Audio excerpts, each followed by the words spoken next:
fighting for you. Here's another one.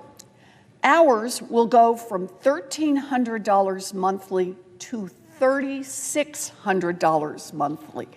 It is harrowing. Look, $1,300 monthly, $1,300 a month for health care is already too much. But this family will now have to pay nearly triple. For families already struggling with the rising cost of everything, they cannot afford to shell out an extra thousands of dollars every month for health care. So you're hearing all of this right. Americans are struggling to get by. Republicans won't come to the table to fix it and end the government shutdown. And instead of working to lower health care costs for Americans right now, Trump is bending over backwards to dig up $40 billion to bail out his political buddy in Argentina and to help out Wall Street hedge fund investors. $40 billion. So, what could $40 billion do for us at home for a whole year instead? Well, $40 billion could stop health insurance premiums from doubling. It could restore food assistance for families that will be hurt by Trump's cuts. It would cancel a chunk of student loan debt for nearly 4 million borrowers. It would fund public media. It would restore cuts to humanitarian aid and USAID. And to put it even more perspective, that $40 billion that Donald Trump is sending off to Argentina, it could fund childcare for military families for almost 20 years. It would fund the Consumer Financial Protection Bureau to stop big banks and giant corporations from scamming people for almost 50 years. And it could pay for 100 Qatari jets, meaning one for every governor of all 50 states and a backup plane for each and every one of them. So there you have it. Remember Trump's promise to lower costs for Americans on day one? Well, pursuant to the order of 4 February 29, 1960, the work of, what is that word? The hour of 12 noon having arrived, the Senate has, having been in continuous session since yesterday, the Senate will suspend for a prayer by the Senate chaplain.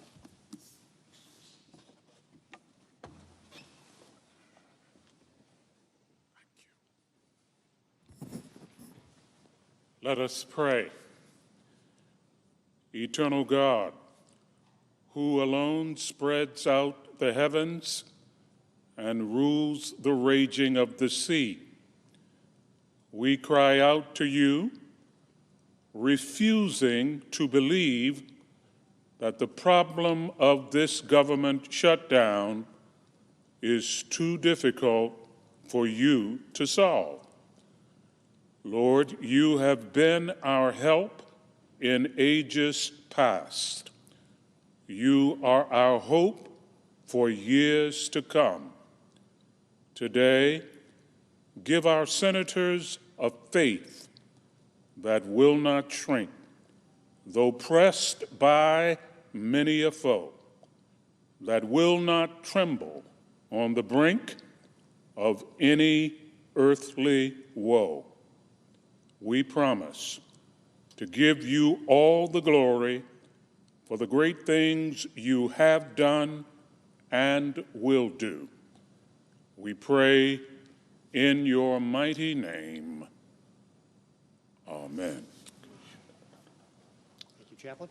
Senator from Massachusetts. The Senator from Massachusetts. Very much. You know, I want to go back to this point as I tee up the question for Senator Merkley here, and that is Donald Trump right now is sending $40 billion to Argentina.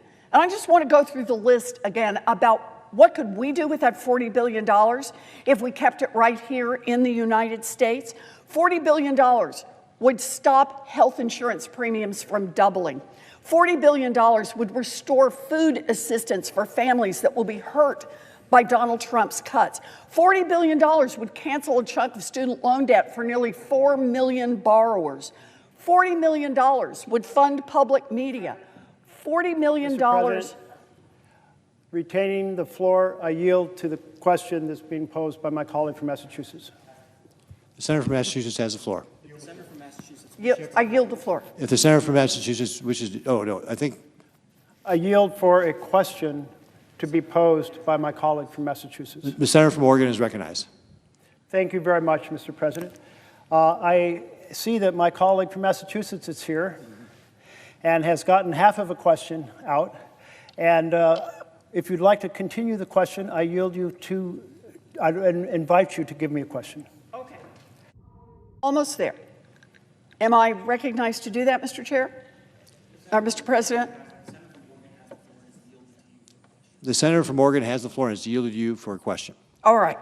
So as I was saying, I was talking about what the $40 billion that Donald Trump is sending to Argentina could be used for here at home. And that is to stop the doubling of health insurance premiums, to restore food assistance for families that the Trump administration is cutting, to cancel student loan debt, to fund public media, to restore humanitarian aid and USAID.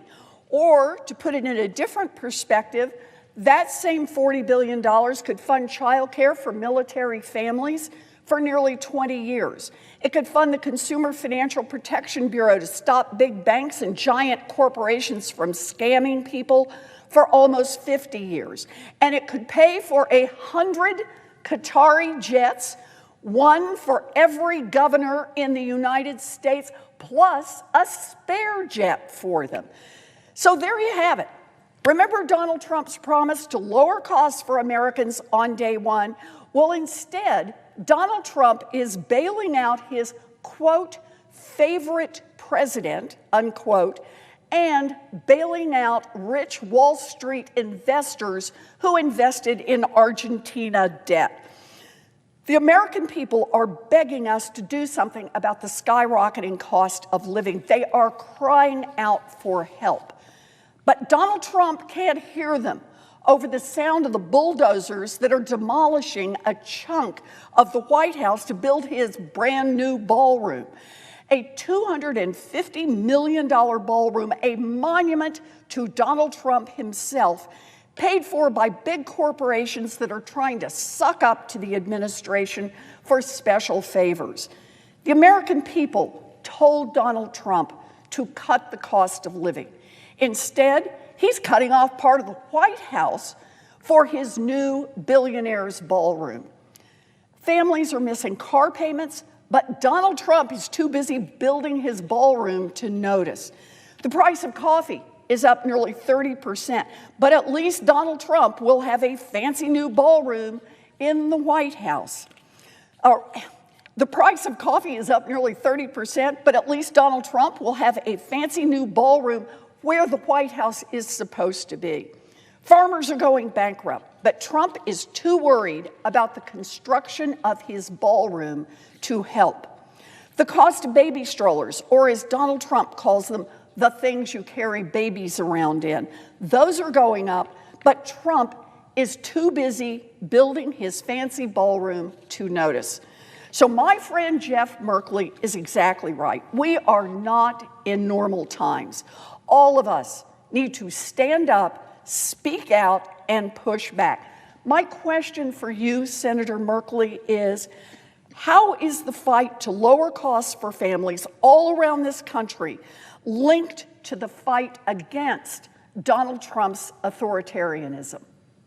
I thank so much my colleague from Massachusetts for the question of how the price of goods around the country is linked to Trump's authoritarian undertakings. And it kind of boils down to this. And a colleague came to the floor and used this term a little while ago, a colleague from New Hampshire, and she said, in an authoritarian structure, the authoritarian believes that the people are accountable to the authoritarian. And in a democracy, the leader believes that the leader is accountable to the people. That's the difference.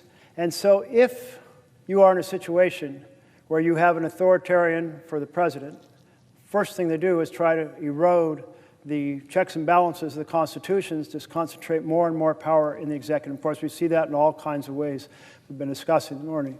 Then they proceed to try to change the rules for elections so that they can rig the next elections. And then they start to attack any form of dissent, suppress freedom of assembly and freedom of press and freedom of speech and due process. And we see that. And then they say, now we want to free the military. But in all of that is this sense that the people are simply pawns for the authoritarian president. And then in that setting, it becomes just fine to do a bill that savages health care for the people to fund tax breaks for billionaires. It becomes just fine to do a bill that savages child nutrition to do tax breaks for billionaires. It becomes just fine to run up debt over the next 30 years, $30 trillion, to fund tax breaks for billionaires. That's the way that the authoritarian personality is connected to the policies that emerge from bills that authoritarian champions. They're not bills by and for the people, they're bills by and for the powerful. I see that my colleague from Connecticut has come to the floor, and I would be happy to yield if you have a question. I am very grateful for the opportunity to ask a question and for the senator from Oregon yielding to me. And first of all, I want to thank him for his leadership, his fortitude and determination exhibited so eloquently over these last 24 hours. He's really providing a model for all of us in standing up and speaking out. Let me say, after listening to the eloquent words of my colleague from Massachusetts, that the destruction that Donald Trump is doing to the White House is emblematic of the wrecking ball he is taking to our democracy. Put aside the waste of money that could be used to improve our education system, solve food insecurity, guarantee the election integrity of this nation. The damage that he's doing to this iconic symbol of America is so costly to our image and esteem around the world. The White House is a symbol of America, and he is destroying a part of it. What he intends to build as a replacement to the East Wing is a gargantuan insult to America. And it is, unfortunately, emblematic of a lot of the other destruction that he is doing in so many other areas as we watch the norms and laws that protect our great experiment in democracy erode under his destructive actions. In some ways, it's a little bit like the frog in the pot. The water begins to heat without our noticing it. The acts seem benign when taken individually, but cumulatively, they will boil and destroy our democracy. The president has turned the Oval Office into an auction house. He has put a for sale sign on the White House lawn. Influence and power are the way to a quick profit, whether it's crypto or pardons or many of the other perks of office. He is using it for his own personal ends and weaponizing the Department of Justice against his personal opponents, his political adversaries, a violation of basic norms of the Department of Justice and of our democracy.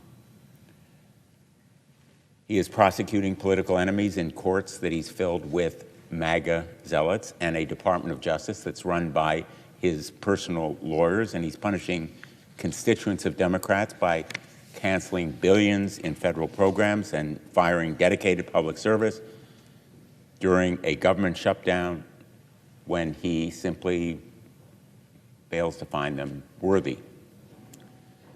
Last week, he announced that the administration is sending $20 billion in bailout money to Argentina, perhaps another $20 billion in private funding. And what he is doing in tariffs has been eclipsed by all the other stuff, but it hits Americans in their pocketbooks. Groceries are skyrocketing in price. Americans are finding it more difficult to put food on the table. And farmers are being crushed by these tariffs as well. Healthcare, the tax credits that make healthcare insurance affordable to millions of America, will end at the conclusion of this year because he has failed to provide leadership in extending them. And that's why the government has been shut down by Republicans, because they have refused to agree to extend those health care tax credits. But maybe most alarmingly, as is visible in the streets of Oregon, California, Chicago, Los Angeles, is the deployment of our military, our National Guard. And the Senator from Oregon has spoken so powerfully and eloquently to bring a critical lens to this desecration of democracy and the impact on our military itself, because they are being used for a purpose that goes against the fundamental purpose of our military in this country. The Founding Fathers were deeply worried about the use of a standing army, potentially within the homeland. And many were opposed to a standing army because of that concern. And so we have laws, posse comitatus, that forbid the use of the military against American citizens on American soil. The health of our republic depends on the proper use of our military against foreign adversaries and threats from abroad. But the President of the United States, in effect, has decided that he will use our National Guard as a police force, supplanting local and state police. And the damage is done not only to institutions, which should be supported, and we should be providing more resources to local and state police, more training and equipment to them, so they can do the job of keeping order and maintaining our democracy, but also to the military itself, which is demoralized and potentially degraded by the misuse of these resources that are designed to support them in countering adversaries abroad.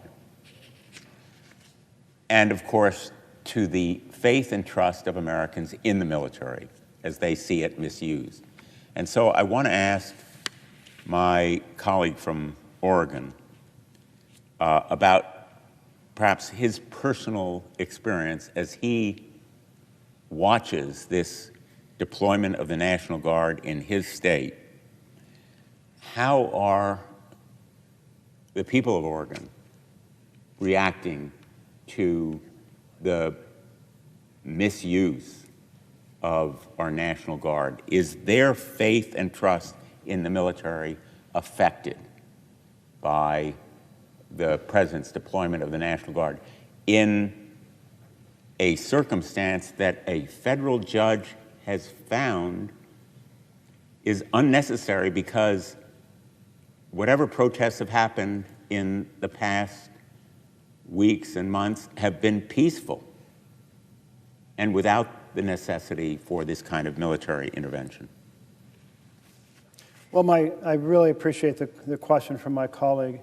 And we're at an interesting moment right now, because unless there's a decision that has been made while I've been speaking, and that's certainly possible, given the amount of time and the shift, there has not yet been a decision by the district judge to dissolve the second temporary restraining order, and so the National Guard has not been federalized and able to deploy, but it was going to depend upon what happened at midnight last night, in which the judge had said, the district judge had said, I want to see if the circuit court decides to do an en banc panel. And that's a fancy way of saying that instead of 3 judges evaluating the situation, a panel of 12 judges, the Chief Justice and 11 other justices from the Ninth Circuit, selected randomly, would examine the issue.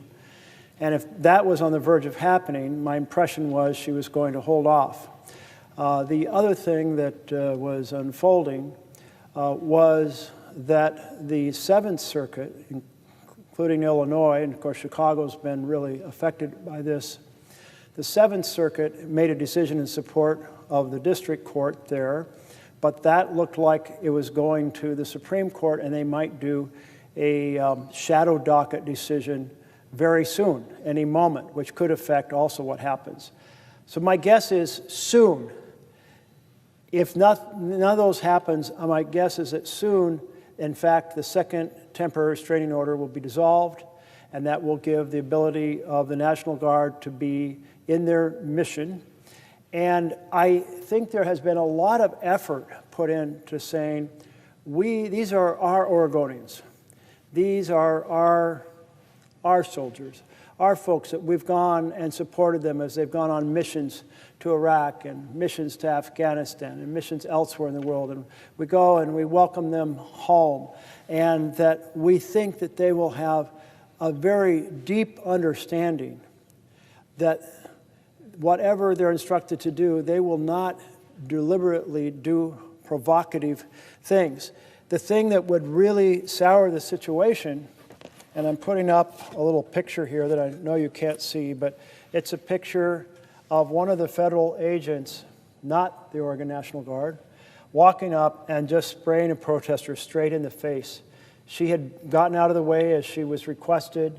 She was giving saying she was sharing her opinion in a vocal manner, but not doing it, not in the way of anything had moved as requested. And when people see that, or other things where agents start assaulting peaceful protesters, that's when things get dicey. And so far, the Portlanders have said, this is what Trump wants. He's almost instructed people, these other federal agents, to come and provoke a riot. In fact, they even staged a fake riot last week, which was an extraordinary thing that should trouble every American. They asked the protesters to back up several hundred yards, and they did without conflict. So there was no tussle, there was no breaking the line, there was no throwing things. They backed up. But behind the line of the federal agents, probably Federal Protective Services, were videographers. And the goal was to tape a fake riot. So after they'd been backed up, on command, the Federal Protective Services threw down flashbangs, which sound like gunfire. They threw down tear gas, which big pluming smoke, and of course very irritating. And they fired pepper balls at the crowd. Well, that net result of that is the protesters scattered by being videographed so that they could look, the Trump's team could say, look, there was a riot. And I just can't believe that our government would stage a fake riot like that. But it was carefully observed and reported on by Oregon Public Broadcasting. So I have confidence in what I'm saying about what happened. I don't think anything like that will ever happen with the Oregon National Guard. I think they will be extraordinarily careful to execute their mission in a professional fashion. If they're asked to provide a little bit of encouragement for the protesters, get out of the way of the car, I think they'll do that. That's my belief, that our own Oregon National Guard. Now, there's also Oregon National Guard from California. The president said he was going to send some from Texas. That could still be possible. I just hope that they all are well trained that is red line, you never attack a peaceful protester. That so far, the Portland protesters have decided to engage in joy and whimsy. And they have just frustrated the hell out of the Trump team because they want riots.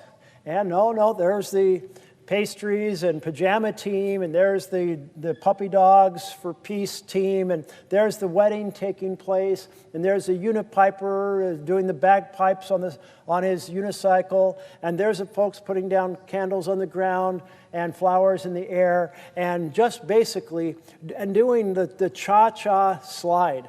And I have no idea how to do that, but maybe I'll learn down the road here. But this type of joy and whimsy has been terrific way to respond to Trump trying to provoke violence and failing to do so. And I think the Oregon National Guard will be extremely professional. If my colleague would yield for one more quick question. Yes, I'll yield for a question. And I think he is absolutely right to call attention to the extraordinary professionalism of the National Guard, which hopefully will avoid the provoked violence that President Trump, unfortunately, would welcome, apparently, here. But we know that the President has said that if the courts deny him the opportunity to deploy the National Guard, he will consider using the military under the Insurrection Act. And yesterday, I came to the floor in support of reforms that I have proposed to the Insurrection Act that would reduce the unbridled and unchecked powers that he has right now. The Insurrection Act makes modifications to the posse comitatus law in ways that potentially provide him with unbridled authority. And so my reform bill would require accountability, would enable use of the military in the event of a claimed rebellion or insurrection for a limited amount of time, require the President then to come to Congress and make the case and Congress to approve a set of reforms that would protect the American people against misuse of the military in the event that he could not deploy the National Guard in this way. And so I want to ask my friend from Oregon, and I believe I know the answer because he has supported reforms in the past, whether these kinds of reforms to the Insurrection Act are important and necessary to protect the American people and the military itself against the kinds of misuse of powers that could occur. The reforms that my colleague speaks of are incredibly important because we have a standard under Title 10. Under Title 10, which is the federalization of the National Guard, the standard is there has to be a rebellion or there has to be an invasion. A rebellion, a sizable group, well-organized, well-armed, seeking to overthrow the government. An invasion, a significant military force coming across to attack us. They're well-understood terms. Even with that Title 10, I am very nervous because even though the law does not say give deference to the President in Title 10, two judges said you should give deference to the President, which I find absurd because what it means is these standards that were crafted in legislation here, I'm sure broadly and intensely debated and said, no, it has to be a rebellion or it has to be on the verge of a rebellion. And the understanding what that would look like. And to say it's a rebellion just if the President says there's one when there's nothing, like that type of deference, that's just throwing open the gates to say an authoritarian president can roll out the military under Title 10. That's scary as hell. But the Insurrection Act, in a way, is even scarier because it does have an explicit deference to the executive. And so while it has a standard, it says in interpreting that standard, there should be deference.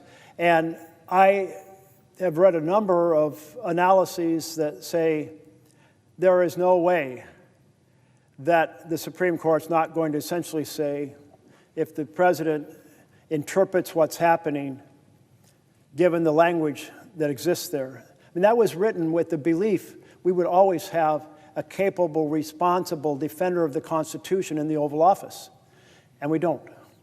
So reforming that act and closing that loophole, absolutely incredibly important to save our republic. I thank the senator from Oregon, and I yield back now to my other colleague from Oregon. I note that my colleague from Oregon, following proper protocol here, has arrived on the floor, and I would be happy to answer a question should you have one.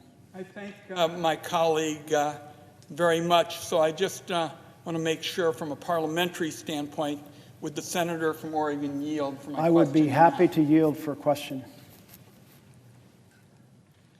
Mr. President and colleagues, I want to start by commending my partner from Oregon, who has now been on the floor for close to 18 hours. What he is doing in ringing the alarm bells about authoritarianism in America is an important public service. Let me begin by saying the Wyden family certainly knows a thing or two about watching a democracy slide towards authoritarian rule. I wrote in my book about how the courageous women in my family, in the face of the Nazi takeover of the German Republic, recognized the very real threat of the growing authoritarianism in Germany. They pushed the rest of the family to recognize what was happening to their democracy when some of the men didn't want to face reality. Because of the vigilance of women, I am standing here today in the Senate. Now, further on this point, as my colleague knows, during the protests in Portland this past weekend, federal agents dragged a 4'6" blind man named Quinn across a driveway and detained him for over an hour. Apparently, they thought he didn't move out of their way fast enough. It's hard to imagine, it's been reported in publications in the Oregonian and the like, how anyone could see Quinn as a threat. As he put it, I think they wanted to make a point, so they picked the weakest person they could find and make a big show about it. What Donald Trump and the Vice President are offering us is indeed an authoritarian playbook. Attack the weakest in order to intimidate the rest of us. And that is why it is the obligation of all Americans to pay attention to all of the discussions on this topic and to speak out and not yield. The American abolitionist told me that eternal vigilance is the price of liberty, to keep the powerful from stealing from the many for the few. Senator Merkley, I'm interested in what you think Americans should do to secure the benefits of liberty for themselves and their families and future generations. And what do you want Americans to take from your speech today? Thank you so much to my colleague from Oregon for this question.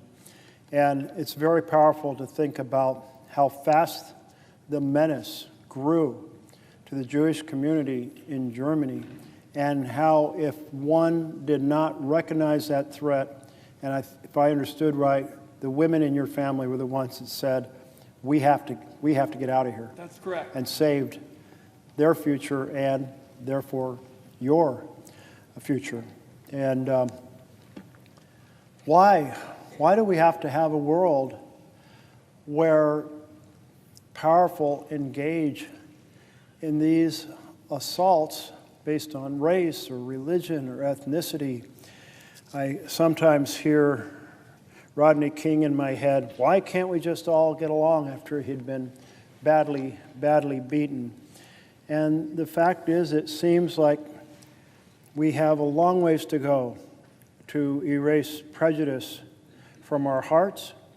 And when people gain positions of power who carry that prejudice in their heart, it often becomes open hatred and amplifies the ability of others to more openly discriminate or engage in provocative acts. So anyway, I hope the generations to come will find a better path. But in your question on securing liberty, this most important message is, and I'll have my team put it back up, is the alarm bells are now. The authoritarian actions are not down the street. They are not around the corner. They are not something to worry about 2 months from now. They are here right now. All the basic characteristics of authoritarian control are present at this moment in the United States of America. Stealing the power of the purse so that the president makes decisions on what programs are funded. Taking and ignoring due process, which is our guarantee of freedom from authoritarian state. Attacking the issue of liberty for the press to be able to write what they want and not be compelled through using licenses or mergers as a way to coerce them to put up what the government wants. Telling the universities that they need to shape their education the way the president wants and support his political agenda. Are you kidding me? And so forth. And then weaponizing the Department of Justice to go after an enemies list. So it's here now. That's the main thing. And what Americans do at Sincere Liberty, what you did on Saturday. What you did on Saturday, 7 million people taking to the streets, the largest demonstration in the history of this country, saying no kings in the United States of America. Our presidents are not kings, our laws are not suggestions, and our Constitution is not optional. Because that outcry, both inside a chamber like this, but very importantly in the streets, is the outcry that tells the rest of the country this is not okay. This is not acceptable. This is breaking the law. This is shredding the Constitution. This is attacking our freedoms, and we, the people, will reclaim our Constitution, our separation powers, and our freedom. That's why the action of demonstration and the action of speaking out are so important at this moment, and it needs to work towards the next election where people of any party, if they believe in our Constitution, campaign and win on the basis that they are going to secure for the next generation, our generation, the next generation, the freedoms and the characteristics of our Constitution, and make sure this doesn't happen again. Senator Merkley, you said it very well, and it seems to me America is the last bastion of liberty in the world. There is nowhere to flee to, no mighty republic that stands if American democracy fails. I want to commend my partner from Oregon for taking this exceptionally important stand. And this is a message particularly for all of America. And it's high time it be made on the Senate floor, and I commend my colleague. Thank you so much for my colleague from Oregon. And I so appreciate so many folks coming down to echo and amplify that we have to ring the bells now of the alarm bells so the American people will be very clear what is going on. And I see my colleague from Rhode Island, and I'd be happy to yield to him for a question. Will the senator yield for a question? I think you will, sir. I will indeed yield for a question. Thank you very much. First, let me say that you are demonstrating incredible courage and conscience today and last evening as you stand here and point out the grave situation this country faces. You have clearly indicated, and I believe you're right, that the direction of this administration is towards authoritarian rule, step by step, unfortunately, we seem to get closer. One of the great ironies of the administration is President Trump loves to sort of fake people out, if you will, while he's doing something he doesn't like or we wouldn't like. For example, for 56 times he's talked about the deep state, While at the same time, it appears he might be building such a deep state. For example, the Washington Post reported that the former chief data officer for Social Security Administration has said that Elon Musk and his Doge gang copied a mainframe database containing the personal information of hundreds of millions of Americans, including names, birthday, addresses, and more. In fact, if you step back, Doge has pilfered information in every federal agency.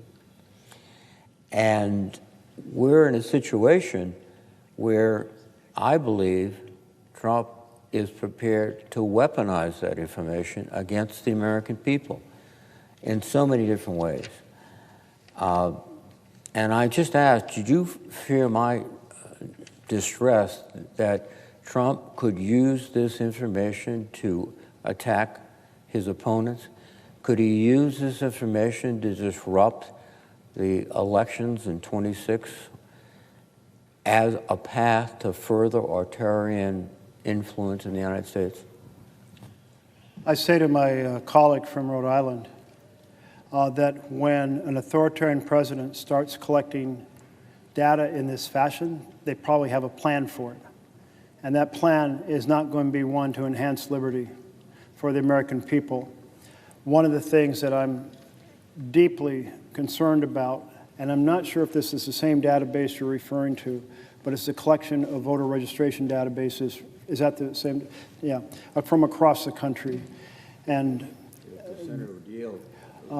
Yes, I will yield for a question. Doge, in my observation of the activities, has pilfered information from every major federal organization, and the Social Security Administration, a former employee, has indicated they've taken the most critical files that have detailed information on every American. And I think you're right.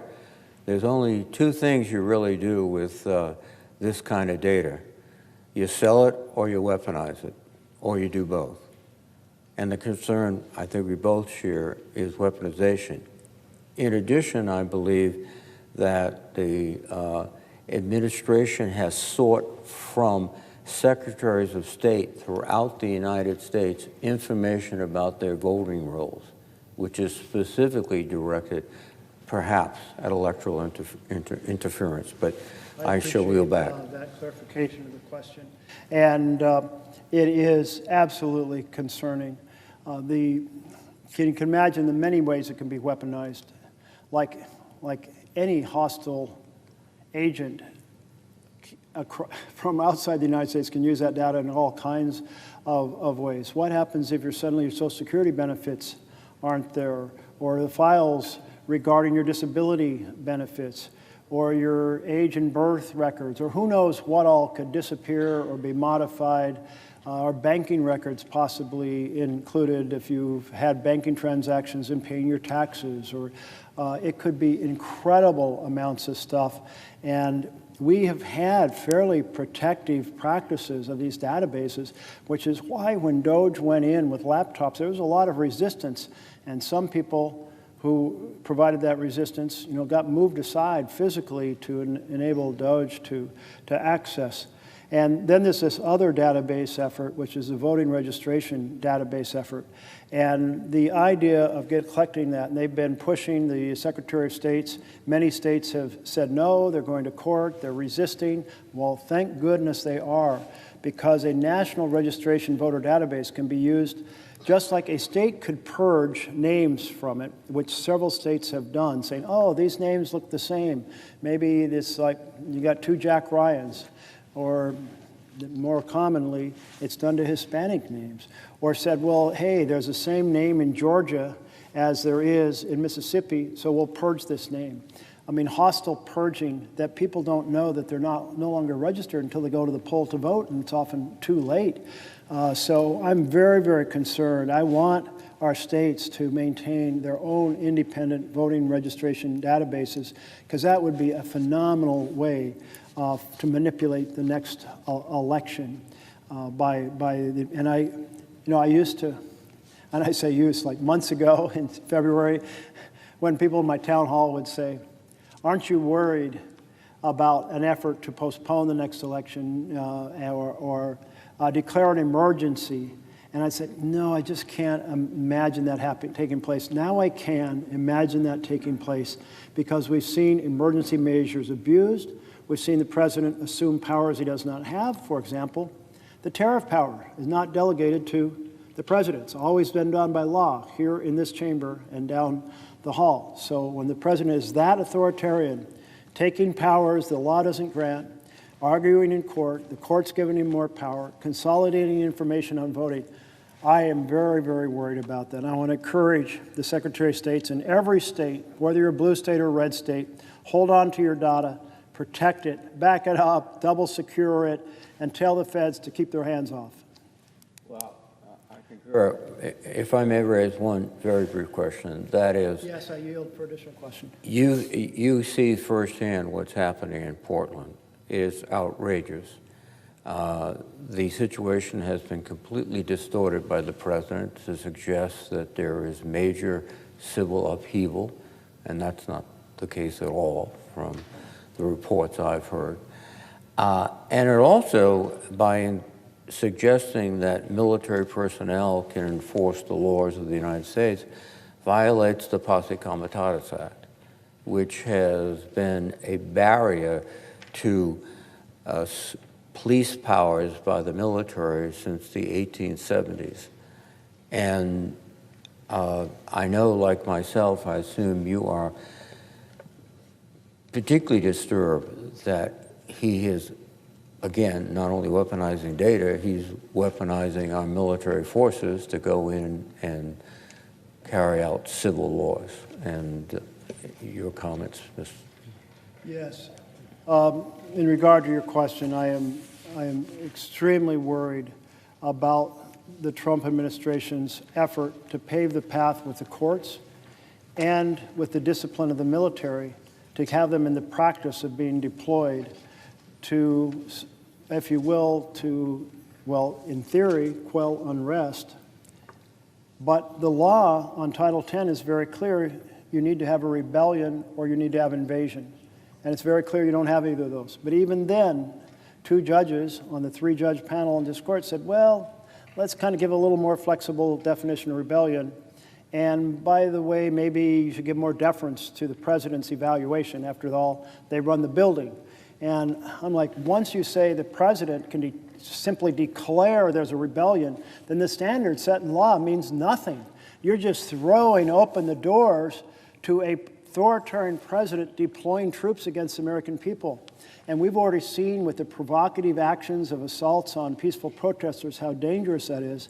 And then, of course, the Insurrection Act, as an exception to Posse Comitatus, is extremely scary because it explicitly has in the law a certain interpretation by the president, or deference to an interpretation by the president. The core assumption was that a person in that position would always be a person who had high regard for the Constitution and for the boundaries and for the liberties and for the freedom and would defend it like with their whole heart, mind, and soul. But that is not a person we have in the Oval Office today. So I do support efforts that a number of folks, and I believe you might be well involved in, striving to plug some of those loopholes so that that power does not get deployed.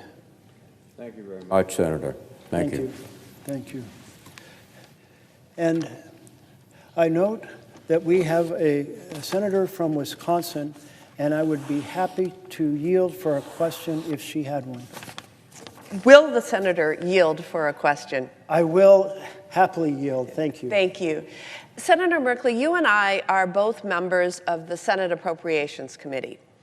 And I have a question for you about how critical a functioning Congress and a functioning appropriation process is to our separation of powers, our checks and balances, and therefore to our very democracy. The federal government is currently shut down because Republicans who control the House, the Senate, and the White House are hell-bent on raising health care costs for the American people. In fact, 22 million Americans are about to see their health insurance costs potentially double, triple, or more. And the only way for us to get out of this mess is for Democrats and Republicans to sit down together and negotiate a solution. And so far, Republicans refuse to come to the table. The House has been out of session for over a month, out of town. And President Trump is leaving the country again at the end of this week. The longer this Trump shutdown continues, it appears more likely that our Republican colleagues will totally give up Congress's power, which of course is the power of the people, in the government funding process. In fact, this morning, reporters are circulating the Capitol, speculating that Congress will give up on passing fiscal year 2026 appropriation bills and instead attempt to pass a full-year continuing resolution. And this would be a failure on the part of the House and the Senate majority, controlled by Republicans. And really, it would be a failure on the part of President Donald Trump. And it would be a failure that undermines one of Congress's core democratic functions, setting priorities through the power of the purse. So my question for you, as you hold the floor to shine a light on the ways in which this president continues to undermine our democracy and disregard the Constitution, how is Donald Trump undermining Congress through his attacks on the bipartisan appropriations process? And when he does that, and the majority, the Republicans in Congress, allow this to happen, how do the American people lose? I so appreciate the question from my colleague from Wisconsin. And part of the discussion earlier was you can detect the difference between a democracy and an authoritarian government in the following fashion. Are the decisions about which programs are funded, how they will operate, and how they are funded decided by the Congress or by the President? That is the power of the purse. And it's so clearly laid out by our founders that you put it in Congress's hands, because if you put it in the President's hands, you have a strong man, one person, not 100 people in this chamber bringing their diverse life experiences, their knowledge, their particular interests, and saying these things are important to our various parts of the country. You just have one man from New York deciding what's important, one man who hangs out with a group of billionaires deciding what's important. So incredibly essential distinction between a democracy and authoritarian government is that the decisions about the programs, their design, and their funding are made by Congress. What we have seen is that the President and his head of Office of Management and Budget, Russell Vought, are attempting to take that power out of the hands of Congress and have the President decide which programs are funded and how much. Every time you hear the President say, I canceled these grants because they're out of sync with the priorities of the President, that is an authoritarian statement, because it's not the President's prerogative to decide how to spend that money. It is the power of the people through their elected representatives in the House and Senate.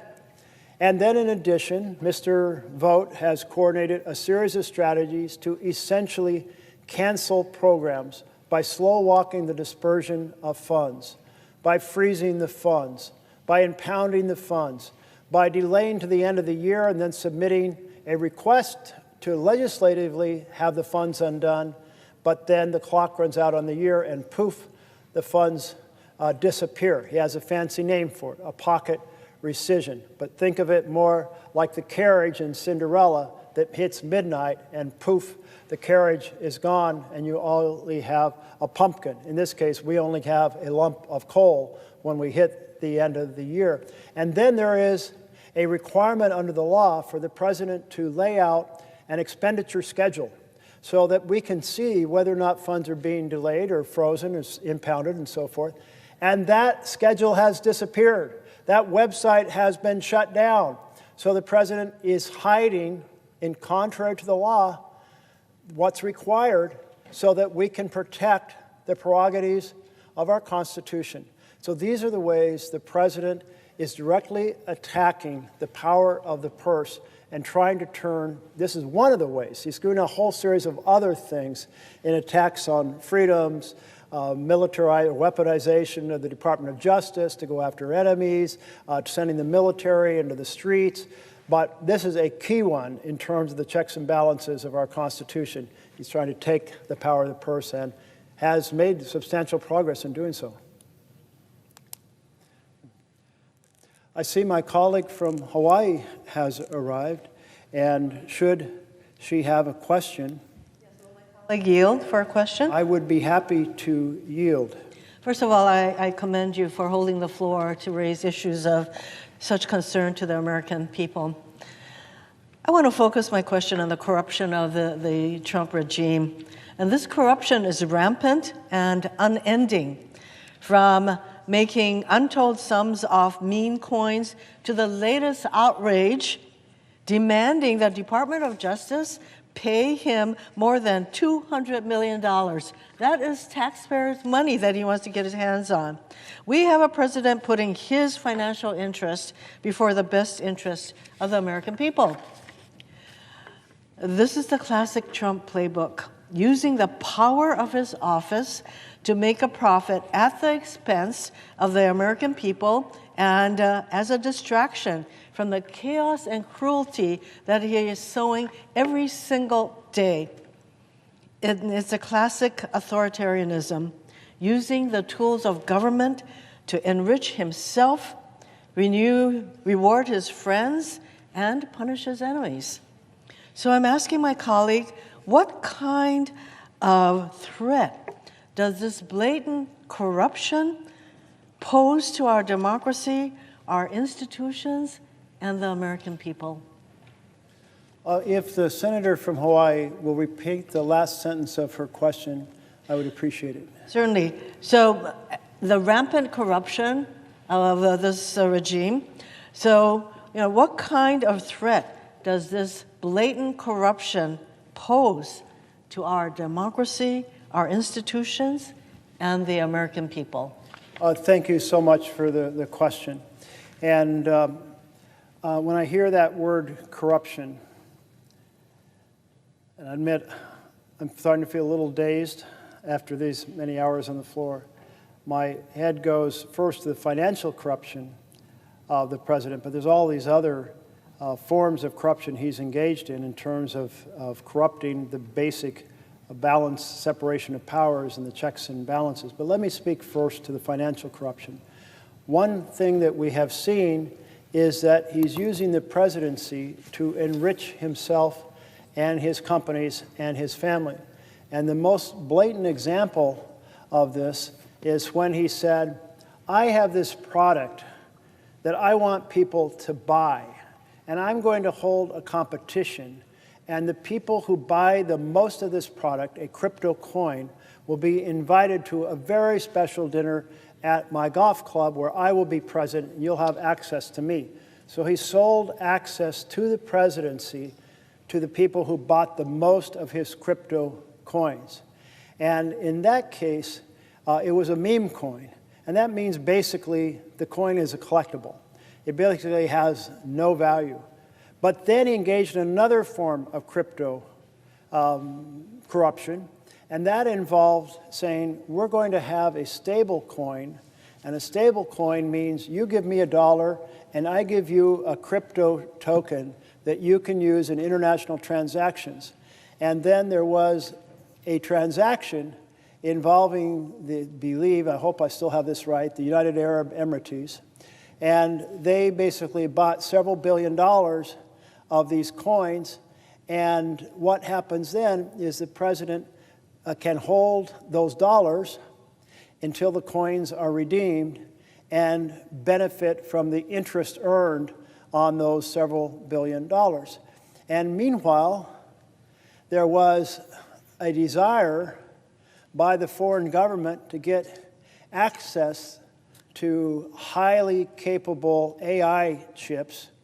And the answer was no, we're not doing that. But then after they bought all these coins and enriched the President of the United States, well, then the President said, let's give them the coins, or let's give them these advanced chips. So very much certainly the smoke, and I'd say even the flame of selling access and favors out of the presidency, now to the tune of having made billions of dollars in the roughly 9 months that he's been in office. I would be happy to yield for another question if you were talking about a different type of corruption. Okay. I yield, oh, no, I don't yield yet because I have to do this protocol right. I see my colleague from New Hampshire is on the floor, and I would welcome a question if you have one. Will the senator yield for a question? Yes, I will yield. I'm normally your seatmate, but I thought it might be easier if we talked this way. So I am down here in a different place than I usually am to ask a question. But I want you to know how much I and all of your colleagues appreciate your standing up for democracy. Because we are in a pivotal moment, as you've said, not just in this country, but globally. And I know that you care about not just what's happening domestically in the United States, but you also care about what's happening in the world, because you and I serve on the Foreign Relations Committee together. And I just came from a meeting with NATO Secretary General Mark Rutte, who shared that Europeans are now spending more on defense than the United States for the first time since President Eisenhower. And they are working together to strengthen sanctions against Putin and his bloodthirsty gangs who are wreaking havoc on Ukraine and Europe. And I have some good news that I wanted to share with you from the Foreign Relations Committee this morning, since you weren't able to be with us. And it applies to what's happening in Ukraine and Europe. Because this morning, in the Senate Foreign Relations Committee, the committee considered 3 bipartisan bills to address Russia's continued expanding aggression for the first time in this Congress. So the first time since the beginning of the year, we have actually taken action in the Foreign Relations Committee, action that you supported with your proxy votes, and I appreciate that, to take action against Russia's aggression in Ukraine. One bill will designate Russia as a state sponsor of terrorism because of what they've done to kidnap Ukrainian children. One will stop Chinese entities from supporting Russia's brutal war machine against Ukraine. And the final one will authorize a continued quarterly transfer of Russia's foreign assets that have been seized in the United States to support Ukraine. So I think all of these bills passed. They were bipartisan. They passed unanimously out of the committee. And I think it's a critical time in history for this Congress to be taking a stand on Ukraine. So, Senator Merkley, given this important moment in history, what more can we do in the Senate to support our allies and to protect the Ukrainians from further bloodshed from Vladimir Putin? I so much appreciate the good report and question from my colleague from New Hampshire, and appreciate her leadership on the Foreign Relations Committee as the top Democrat, working hard to partner across the aisle for the common cause of international security. And every time I think about Ukraine, I think about how fiercely, including the Orange Revolution, in which they did so much to say, no, we will not be taken over by Russia. We will not be put under the thumb of Russia by one of our presidents. They have said, we see the system to our north, where there is no freedom, where people aren't in charge of their own destiny because they are ruled by a dictator, and we reject that and will fight with our lives. And so many have, in fact, perished on the battlefield to defend our freedom. That inspires me every time I think about it. And at the moments in which President Trump has been less supportive of Ukraine and more supportive of Russia, I have tried to send him magical vibes. Know, understand the difference between standing with a nation fighting for freedom and snuggling up with a dictator. We are a light to the world when we fight for democracy and support democracy. So I'm really pleased to hear about these three bills passing. And I hope that other factors can be worked out in the international community that will help slow down the Russian war machine. They are an incredibly large country, and they have built huge factories to produce cruise missiles. And so nightly, Ukraine is hammered with hundreds now. And so it just means more resolve by the United States, more resolve by Europe. I am surprised to hear that the Europeans collectively are spending more on defense than the U.S.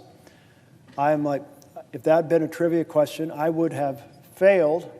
But there it is. And that certainly has been partly to recognize the threat from Russia. If Russia is willing to slice off a piece of Georgia, as they were in 2008, I believe, if they're willing to throw thousands of soldiers into a fight in Ukraine, really with no consideration, I mean, it's just like fodder to the war machine. And then we're seeing that they're overflying some of the other European countries. And these are incredibly provocative. So I think all of that goes towards hopefully forging a unity of purpose between Europe and the United States. Something you may not know, one of the skeletons in my closet is I spent a rotation working at NATO in Brussels when we were trying to develop a treaty for intermediate range missiles because of the nuclear threat, to stabilize the threat. It's the middle of the 1980s. And the United States and Europe worked so closely together. That is the type of partnership. It's the type of partnership that has taken some hits in the last few years. We want to restore that vision of that careful, detailed, determined coordination so that we advance the best strategies. And of course, battlefield strategies are also changing dramatically as we go, being able to adjust to this changing world. So that's my hope, that building on the work that the committee did today, and hopefully those bills will be here on the floor, hopefully they'll be on the President's desk, that we can continue to strive to a peaceful conclusion with security for Ukraine and not allow the war machine of Russia to overwhelm it. Thank you. Thanks.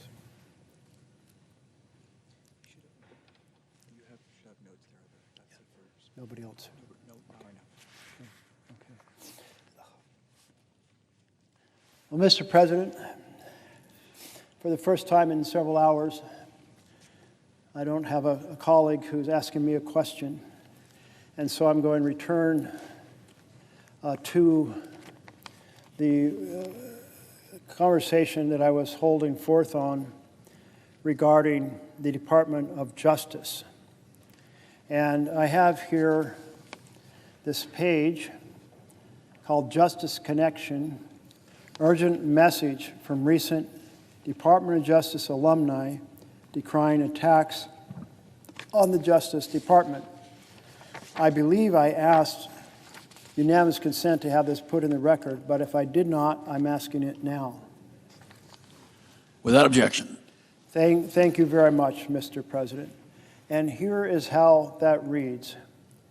We are 282 former career employees who proudly served our country at the Department of Justice. From prosecutors, special agents, and intelligence analysts to immigration judges, grant managers, civil rights attorneys, and more, we all carried out our duties faithfully, regardless of who occupied the White House, until we no longer could.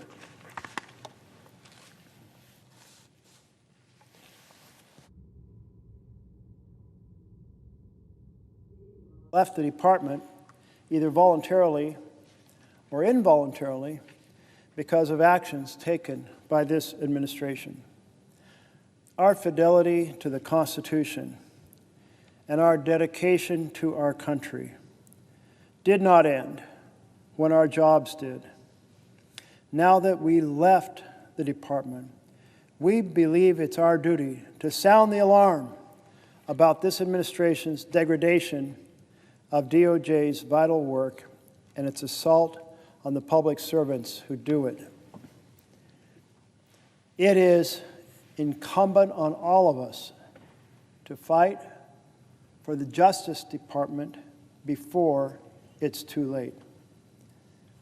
DOJ's mission is to, quote, uphold the rule of law, to keep our country safe, and to protect civil rights. And it's failing on all three fronts. The Justice Department cannot uphold the rule of law when it carries out the president's retribution campaign and protects his allies, violates court orders, evades due process requirements, directs attorneys to violate their ethical responsibilities, and fires its employees without notice or cause in violation of civil service laws.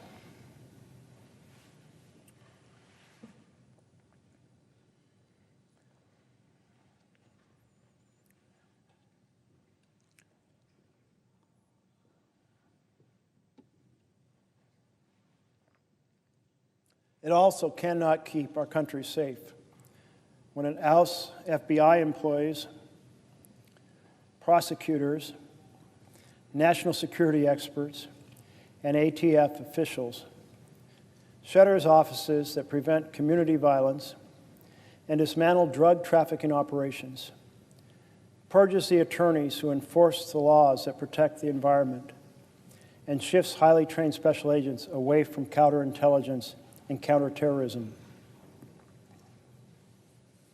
And it cannot protect civil rights when it drives out 75% of the attorneys from the Civil Rights Division and refuses to enforce the nation's civil rights laws as Congress intended, using them instead as a cudgel against marginalized groups.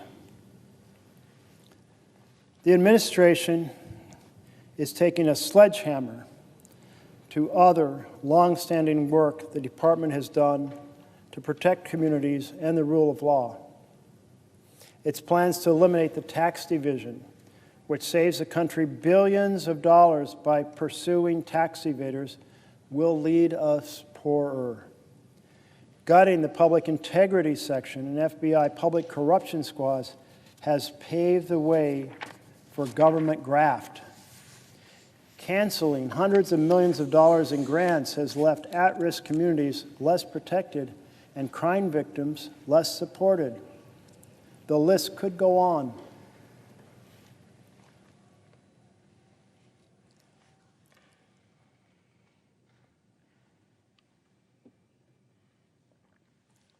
As for its treatment of its employees, the current leadership's behavior has been appalling.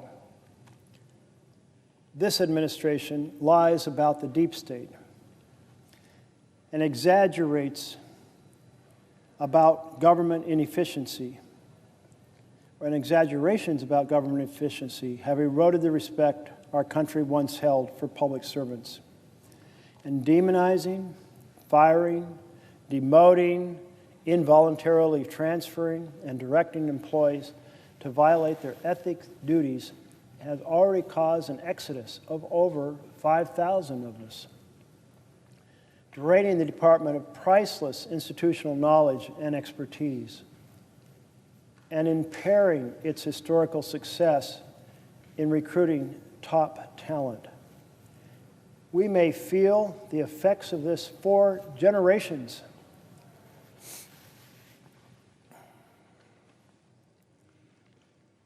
The Justice Department's backbone has always been its career workforce, and those who were part of it are best positioned to explain why the current leader's actions are catastrophic for the nation. We call on these leaders to reverse course, to remember the oath we all took to uphold the Constitution, and adhere to the legal guardrails and institutional norms on which our justice system relies. We call on our fellow alumni to join us in sounding the alarm and in mobilizing to support our colleagues still there. They deserve respect and gratitude.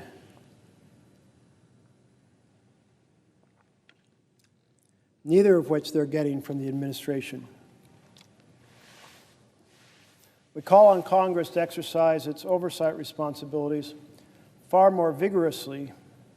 Members in both chambers and on both sides of the aisle must provide a meaningful check on the abuses we are witnessing. And we call on all Americans whose safety, prosperity, and rights depend on a strong Department of Justice to speak out against its destruction.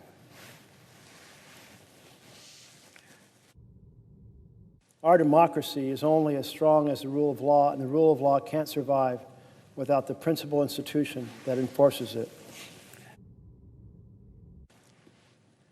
Well, that's a powerful letter from these 282 former career employees of the Department of Justice. I was very struck about the phrase that says, we call on Congress to exercise its oversight responsibilities. That came up about an hour ago in one of the conversations, that we could do so much more, and we should try to be partnering with our Republican colleagues to provide that essential function of oversight. That's one of the checks and balances, and we should be deeply engaged in making it as effective as possible. Because here is quite a list of the things going wrong in the Department of Justice. These things beg for hearings to be held, for issues to be understood, for the press to be able to report, for solutions to be able to be found, for lines that prevent unacceptable conduct to be clearly delineated. But that can't happen unless Congress exercises its oversight ability.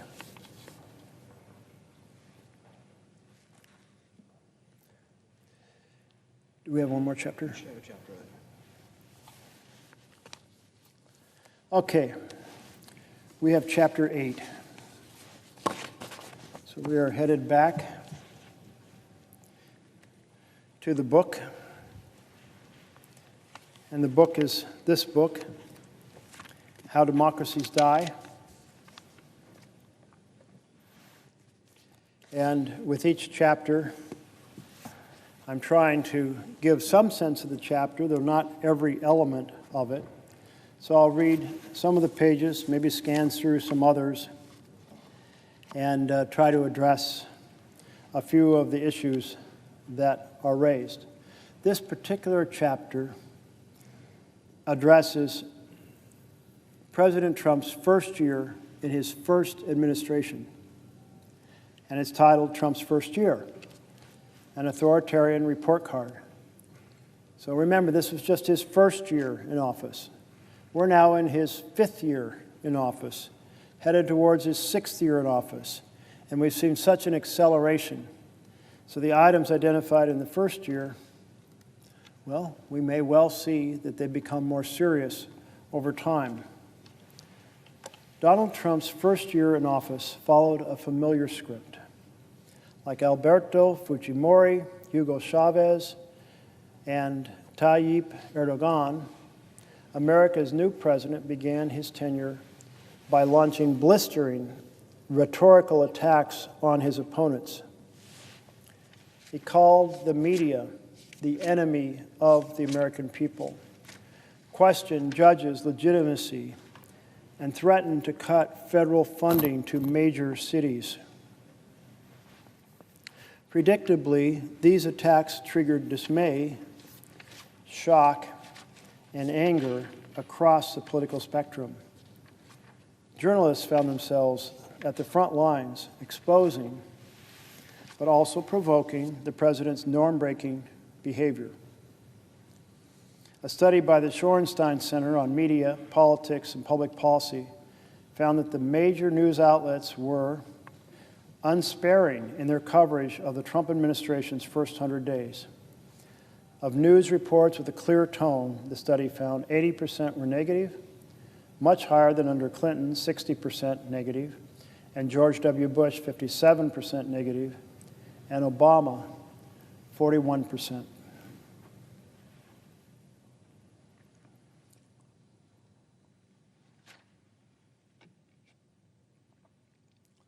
Soon, Trump administration officials were feeling besieged. Not a single week went by in which press coverage wasn't at least 70% negative. And amid swirling rumors about the Trump campaign's ties to Russia, a high-profile special counsel, Robert Mueller, was appointed to oversee investigations into the case. Just a few months into his presidency, President Trump faced talk of impeachment. But he retained the support of his base, and like other elected demagogues, he doubled down. He claimed his administration was beset by powerful establishment forces, telling graduates of the U.S. Coast Guard Academy that no politician in history, and I say this with great surety, has been treated worse or more unfairly. The question, then, was how Trump would respond. Would an outsider president who considered himself to be under unwarranted assault lash out, as happened in Peru and in Turkey? President Trump exhibited clear authoritarian instincts during his first year in office. In Chapter 4, I'm just reading how the authors are presenting this. In Chapter 4, we presented 3 strategies by which elected authoritarians seek to consolidate power: capture the referees, sideline the key players, rewrite the rules to tilt the playing field against opponents. Trump attempted all 3 of these strategies.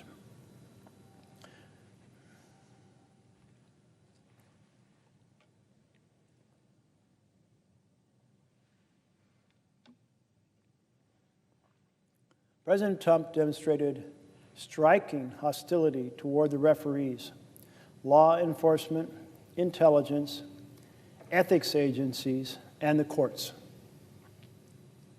Soon after his inauguration, he sought to ensure that the heads of U.S. intelligence agencies, including the FBI, the CIA, and the National Security Agency, would be personally loyal to him, apparently in the hope of using these agencies as a shield against investigations into his campaign's Russia ties.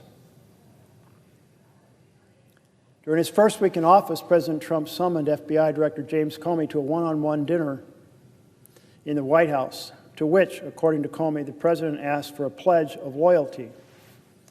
He later reportedly pressured Comey to drop investigations into his recently departed National Security Director, Michael Flynn, pressed the Director of National Intelligence, Daniel Coats, and CIA Director Mike Pompeo to intervene in Comey's investigation, and personally appealed to Coats and NSA head Michael Rogers to release statements denying the existence of any collusion with Russia.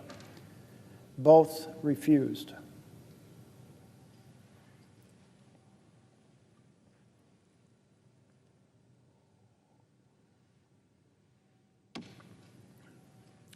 President Trump also tried to punish or purge agencies that acted with independence. Most prominently, he dismissed Comey after it became clear that Comey could not be pressured into protecting the administration and was expanding its Russia investigation. Only once in the FBI's 82-year history had a president fired the Bureau's director before his 10-year term was up. And in that case, the move was in response to clear ethical violations and enjoyed bipartisan support. The Comey firing was not President Trump's only assault on referees who refused to come to his personal defense. Trump had attempted to establish a personal relationship with Manhattan-based U.S. Attorney Preet Bharara, whose investigations into money laundering reportedly threatened to reach Trump's inner circle. When Bharara, a respected anti-corruption figure, continued the investigation, the president removed him. After Attorney General Jeff Sessions recused himself from the Russian investigation and his deputy, Rod Rosenstein, appointed the respected former FBI Director Robert Mueller as special counsel to oversee the investigation, Trump publicly shamed Sessions, reportedly seeking his resignation. White House lawyers even launched an effort to dig up dirt on Mueller, seeking conflicts of interest that could be used to discredit or dismiss him. By late 2017, many of Trump's allies were openly calling on him to fire Mueller, and there was widespread concern that he would soon do so. So in this section, we're hearing about all of the attack on the referees during Trump's, and this is just a classic part of an authoritarian government, attack the referees. And of course, we saw in year 5, this year, immediately Trump took out the special investigators of the various agencies and did so in order to make sure that there wasn't the type of oversight that would point out to the public or to Congress where things were going wrong. Take out the referees. That is the authoritarian strategy being laid out here. President Trump's efforts to derail independent investigations evoke the kind of assaults on the referees routinely seen in less democratic countries. For example, the dismissal of Venezuelan Prosecutor General Luisa Ortega, a Chavista appointee who asserted her independence and began to investigate corruption and abuse in the Maduro government.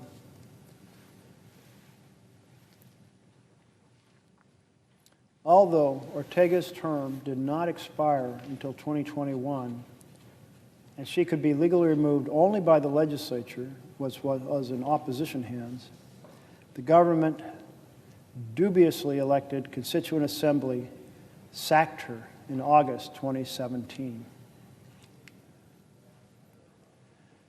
President Trump also attacked judges who ruled against him after Judge James Robart of the Ninth Circuit of the U.S. Court of Appeals blocked the administration's initial travel ban.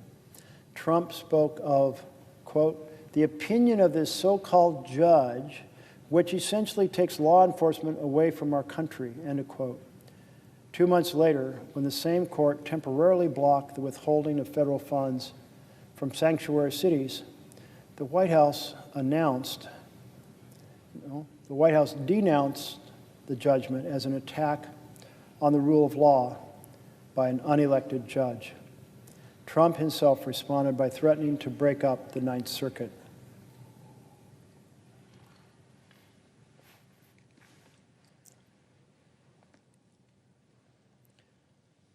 The president took an indirect swipe at the judiciary in August 2017 when he pardoned the controversial former Arizona Sheriff Joe Arpaio, who was convicted of violating a federal court order to stop racial profiling. Arpaio was a political ally and a hero to many of Trump's anti-immigrant supporters. And as we noted earlier, the chief executive's constitutional power to pardon is without limit.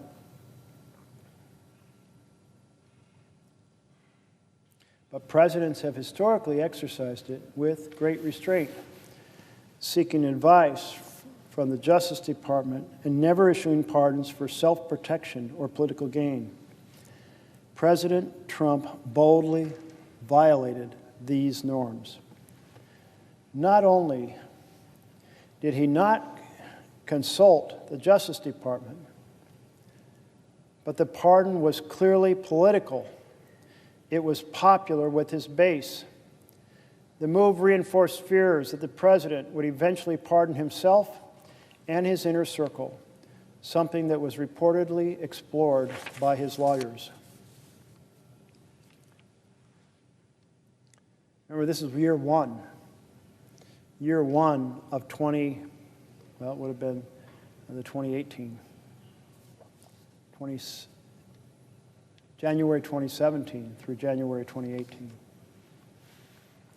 Such a move would constitute an unprecedented attack on judicial independence.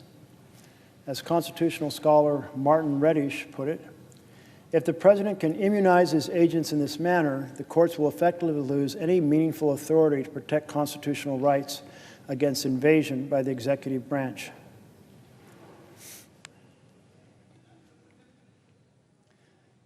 This discussion over pardoning himself and the risk it creates of misbehavior is an interesting prelude to the fact that essentially the Supreme Court pardoned Trump, saying that the president cannot commit a crime. If you can't commit a crime, then you can do whatever, and you don't have to be pardoned because you haven't committed a crime.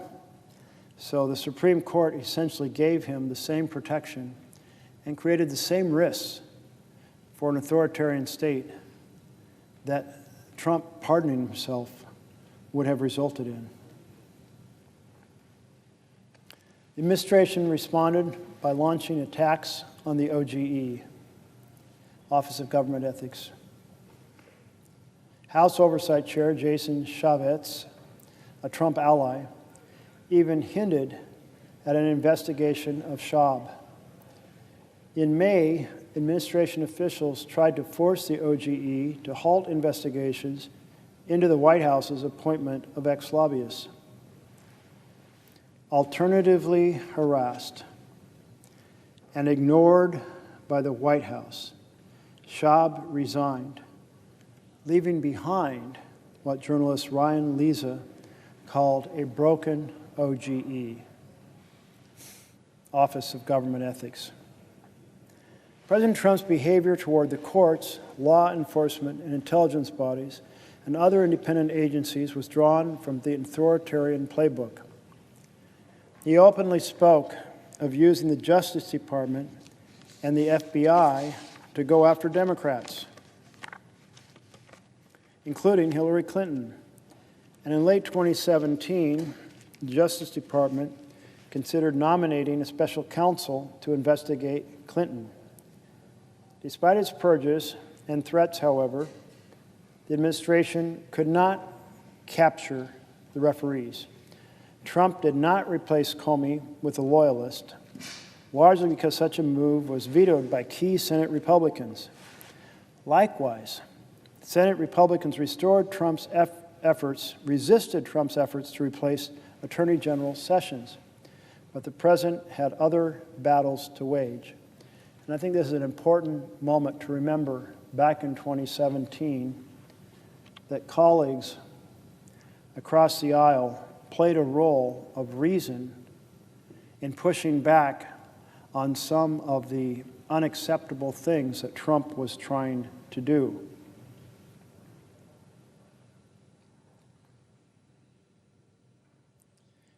They protected Comey.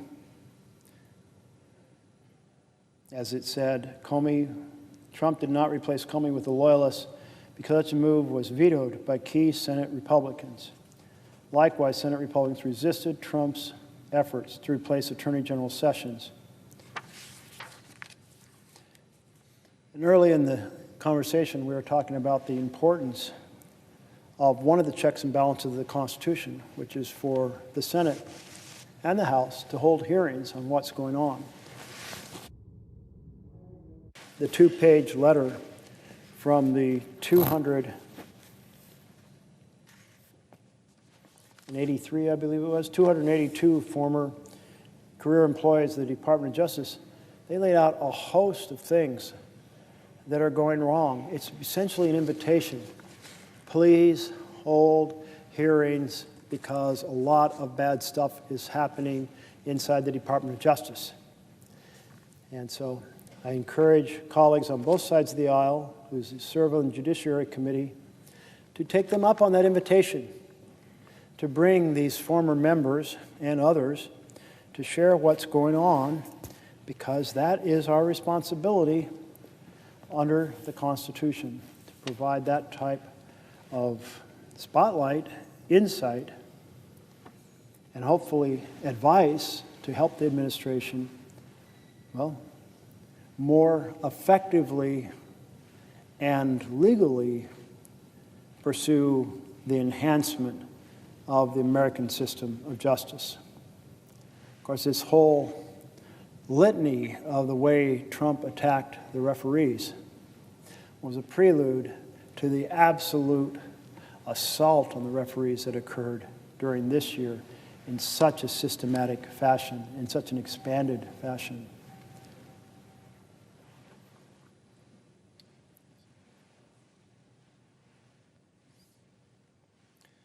The Trump administration also mounted efforts to sideline key players in the political system. President Trump's rhetorical attacks on critics in the media are an example. He repeated accusations that outlets such as the New York Times and CNN were dispensing fake news and conspiring against him.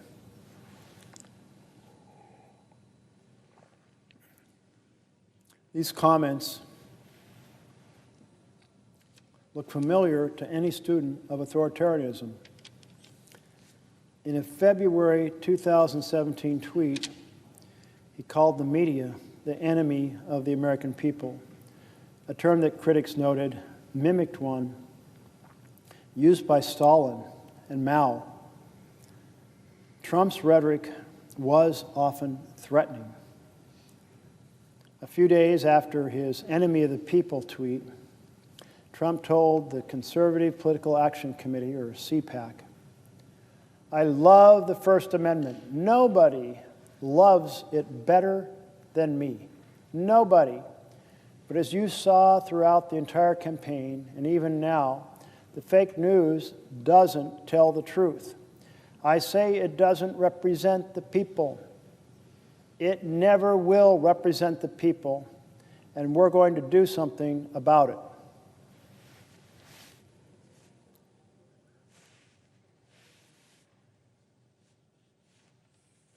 Do what exactly? The following month, President Trump returned to his campaign pledge to open up the libel laws, tweeting that the New York Times had disgraced the media world, gotten me wrong for 2 solid years. Change libel laws, end of quote. When asked by a reporter whether the administration is really considering such changes, White House Chief of Staff Reince Priebus said, "I think that's something we've looked at." Ecuadorian President Rafael Correa used this approach. His multi-million-dollar defamation suits and jailing of journalists on charges of defamation had a powerfully chilling effect on the media. Although Trump dropped the libel law issue, he continued his threats. In July, he retweeted an altered video clip made from old WWE footage of him tackling and then punching someone with a CNN logo superimposed on his face.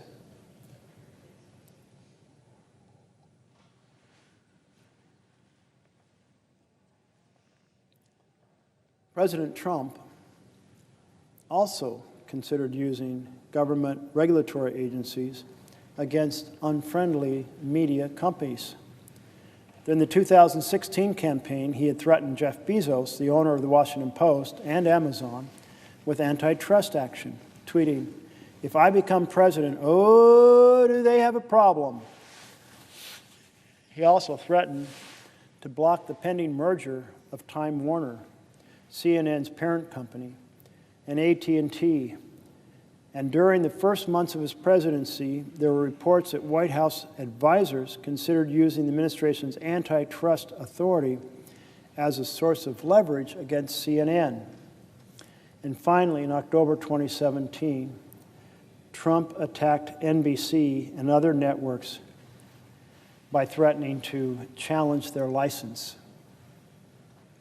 This is written in 2018, but you see the strategies as they're reporting on January 2017 through January 2018.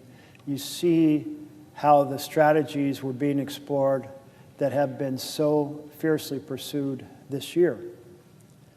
You see that here he was threatening a merger, which is something he did with CBS. You see that here he was threatening libel law changes. And while he didn't do that, apparently, what he did in the most recent year was to do a lawsuit, a $10 billion lawsuit against the Wall Street Journal, because he didn't like something that they said. He also attacked, of course, 60 Minutes over them and how they edited an interview with Kamala Harris. So the strategy of attacking the press in 2017 continues up Trump re-entering office in 2025. See if we can get anybody down.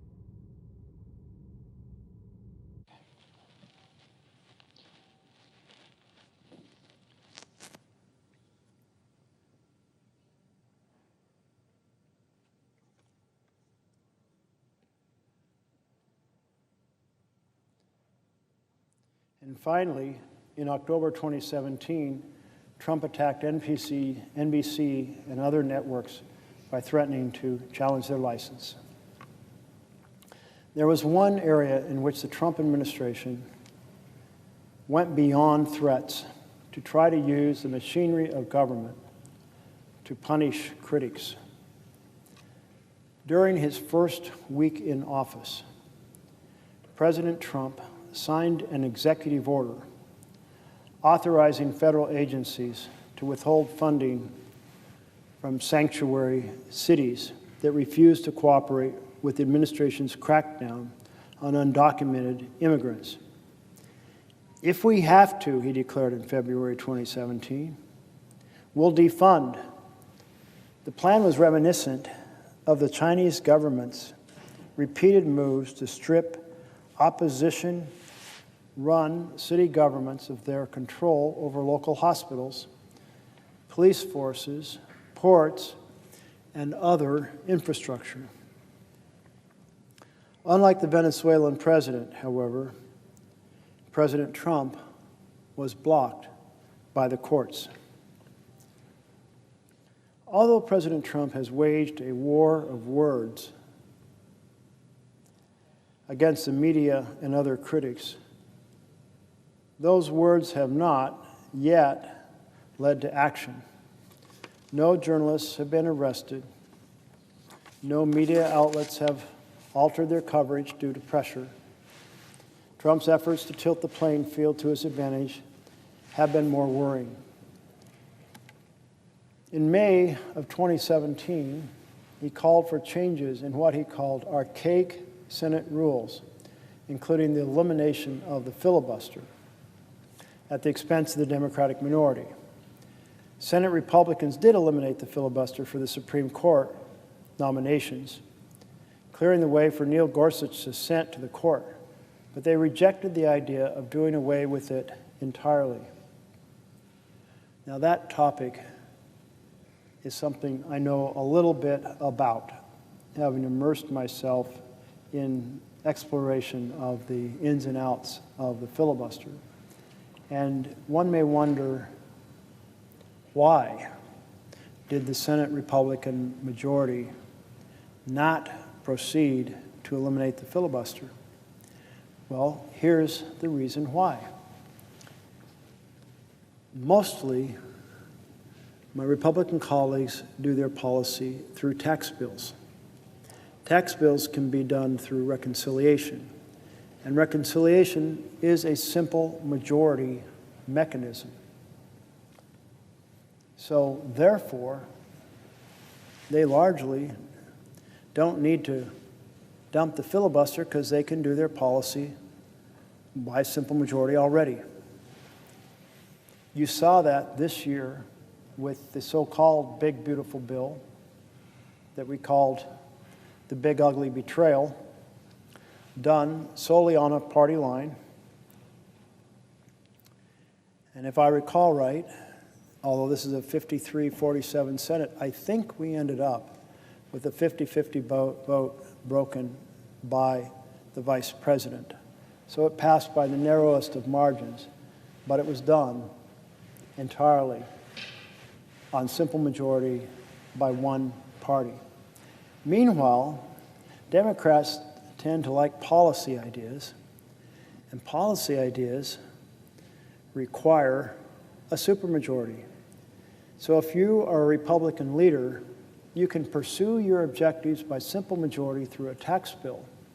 And then when you're in the minority, you can block the Democrats' policy bills using this supermajority requirement. So it's essentially heads, we win, tails, you lose. That's a pretty good arrangement. Who would want to mess with that? Now, Trump didn't understand that. I'm sure if he was asked, he couldn't explain it. But that's why it doesn't make no sense for Republicans to get rid of the filibuster, because it's inherently advantageous for them, given the difference in how Democrats and Republicans pursue bills.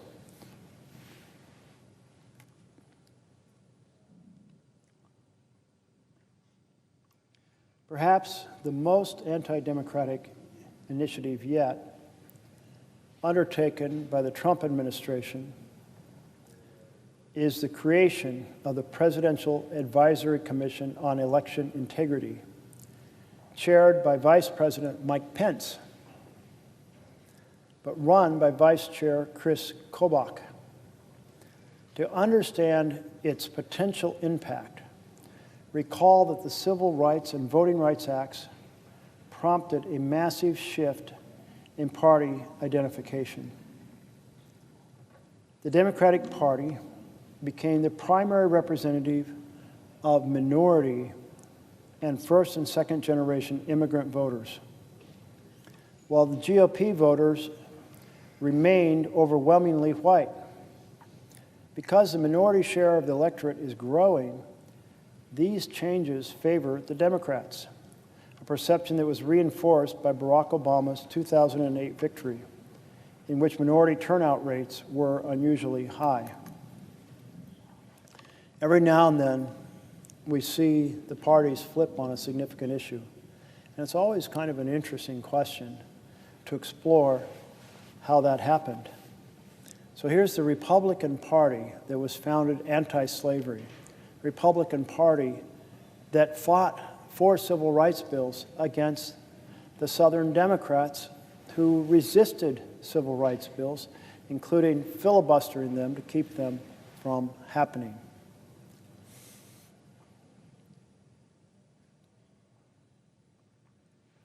So you would think that in that situation, once civil rights were actually conveyed by the Voting Rights Act, it might be the Republican Party that quickly absorbed the new voters. since the Republican Party had been the premier champion for civil rights. But that's not the way it worked out. The Democratic Party, with Johnson, took the lead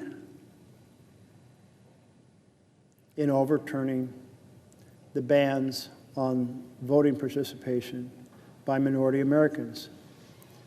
The Democratic Party, although being the party that had long oppressed and suppressed civil rights, became the party that pushed through the 1964 Civil Rights Bill and the 1965 Voting Rights Act.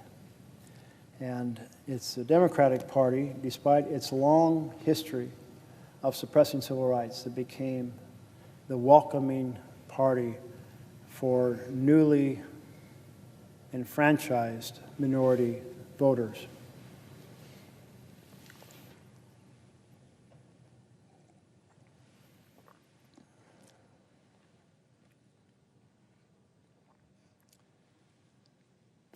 Another interesting flip in my mind is on international trade.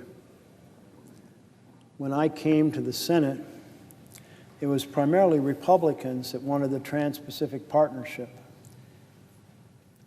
In fact, very important trading strategy for very powerful companies. And it was mostly Democrats who opposed it. Not purely, but that was certainly the weight. But then Trump, when he ran for president the first time, he started advocating against the TPP and started advocating for bringing factories back to America, including using tariffs to make American factories more competitive. And so the Republican Party, after his election, became the party that was driving against the TPP, and it was more the Democrats who still had folks who were supporting it. Anyway, another flip worthy of thinking about as over time special events take place that change the direction. The first special event was the passage of 64 and 65 bills led by Democrats that converted the anti-civil rights party into the pro-civil rights party. And the flip on the Trans-Pacific Partnership being driven by the Trump's effort as a Republican candidate to become an opponent of the TPP rather than the traditional position of the Republicans to be for it. Perceiving a threat. Some Republican leaders came up with a response that evoked memories of the Jim Crow South. Make it harder for low-income minority citizens to vote because poor minority voters were overwhelmingly Democratic. Measures that dampen turnout among such voters would tilt the playing field in favor of Republicans. This would be done via strict voter identification laws, requiring, for example, that voters present a valid driver's license or other government-issued photo ID upon arrival at the polling station. The push for voter ID laws was based on a false claim that voter fraud is widespread in the U.S.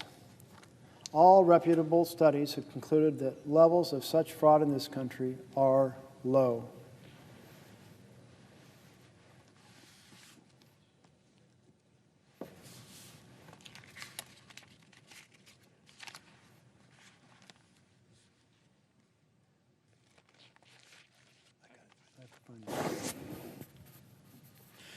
Will the senator yield for a question? I see the senator from Arizona on the floor, and yes, I will yield for a question. Well, Senator Merkley, I appreciate everything you're doing to highlight the many ways that this president has been undermining the Constitution and the rule of law. We've now experienced about 9.5 months of this presidency. And I'm going to ask you a question about one thing in particular, and it's about the U.S. military and the leadership of the U.S. military. But I want to kind of set the stage here a little bit. The United States has the most lethal military in the history of the world. The president presiding right now has experienced that as a U.S. Navy SEAL. You know, I myself, as a pilot flying off of an aircraft carrier in the first Gulf War. No nation, at least today, matches the combat capability, the professionalism, the effectiveness of the United States Navy, Air Force, Army, Marine Corps, and now Space Force. And I'll include the Coast Guard too, because we like to count the Coast Guard, especially when they partner with us on things that really matter to the United States. You know, one of those I'd like to discuss, where we should see more involvement from the Coast Guard, is what we are currently seeing in the Caribbean with regards to drug trafficking, which is a problem and presents a clear and present danger to the citizens of this country. And it's something we need to do more about. I was on one of the cable shows last night talking about this specific issue. So to date, there's been about 6 or 7 strikes in the Caribbean that have killed 32 people. And, you know, some of those were trafficking drugs. Those routes, by the way, Senator Merkley, are used generally to traffic cocaine and marijuana through the Caribbean to Caribbean islands and onto Europe. They are not the routes that traffic fentanyl to the United States. And over the last 6 weeks or so, we have conducted kinetic strikes against these boats without what I recognize as the legal authority to do so. It's not something I've seen in my experience in the United States Navy. I spent 25 years in the U.S. Navy that I've seen during my career. I'm now retired. But during my career, I never saw a president command the Department of Defense to do things that I felt were outside the boundaries of what we would consider legal action against, illegal action against people. We have traditionally done this with the United States Coast Guard, sometimes in conjunction with the United States Navy, where in a partnership, they do what we would call law enforcement. And members of the Coast Guard come aboard Navy ships. We interdict drugs that are coming through the Caribbean, or more often on the Pacific side, on the western side of Mexico, up into California. And we interdict those drugs, and then we prosecute those individuals. And in my view, I think the administration has not made a case to the U.S. Congress and to the American people as to why this is a legal action. A couple of weeks ago, when we were being briefed on this, I felt that they were pretty much tying themselves into a knot in trying to inform us on why this is allowed under the law. Now, here's one of the things I really worry about. I worry about these young sailors or naval aviators or drone operators that are the trigger pullers, the guys who are dropping the small diameter bombs from airplanes, could be a F-18 or an F-35 or some other weapon system, or folks that are operating an MQ-9 drone. If you're the guy that is pulling the trigger in a combat operation, you typically expect that the people above you have done all the due diligence necessary to make sure that you are not going to be in some kind of legal jeopardy. And I really worry about that today. There might be some young Navy lieutenant out there, or Marine Corps captain, or Air Force, for all I know, MQ-9 operator, that might someday find out that they have done something that is not consistent with the law and are now in legal jeopardy. And that's a big problem. I never saw that during my 25 years in the United States Navy.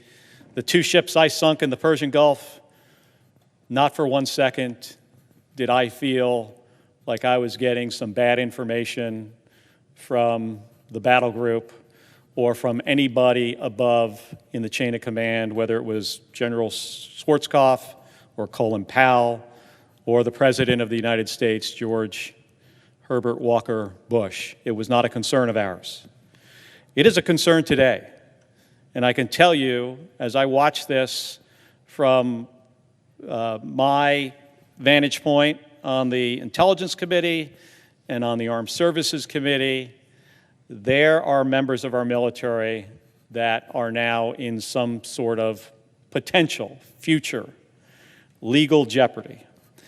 And it's because we have a president that I believe doesn't do his homework, doesn't follow norms, and possibly is making decisions that are not legal.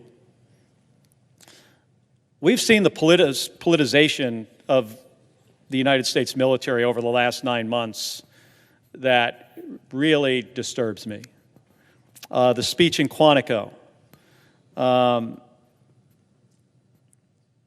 where the Secretary of Defense dragged in hundreds of our senior leadership from all over the world, admirals and generals and senior enlisted staff who have very important jobs, who are working every single day to make sure that our nation and our allies are safe and secure, and have to make some really complicated decisions every day about the posture of our force, how to equip them, make sure they are ready to fight. And the Secretary of Defense, for some reason, decides that he needed to give a TED Talk about gym clothes and PT and other stuff that has no bearing on whether or not we are a capable military. And I don't know why he feels this way, but in my experience, from the time I first put on the uniform in 1986 to the time I took it off in 2011 and then beyond, since I've been retired from the United States Navy, our effectiveness has never been diminished. Our innovation and our professionalism and our ability to train well is something that really makes us stand out. And I've got experience with some of our allies, but I also have a little bit of experience with our adversaries. While I was at NASA, flying the space shuttle, over a decade, my first flight in 2001 to my last in 2011, every one of my missions, I had a lot of interactions with Russian cosmonauts. And most of these Russian cosmonauts, not all of them, but most of them were members of the Russian Air Force, pilots, some of them test pilots. I flew with these guys. They weren't the best pilots in the world, I have to admit.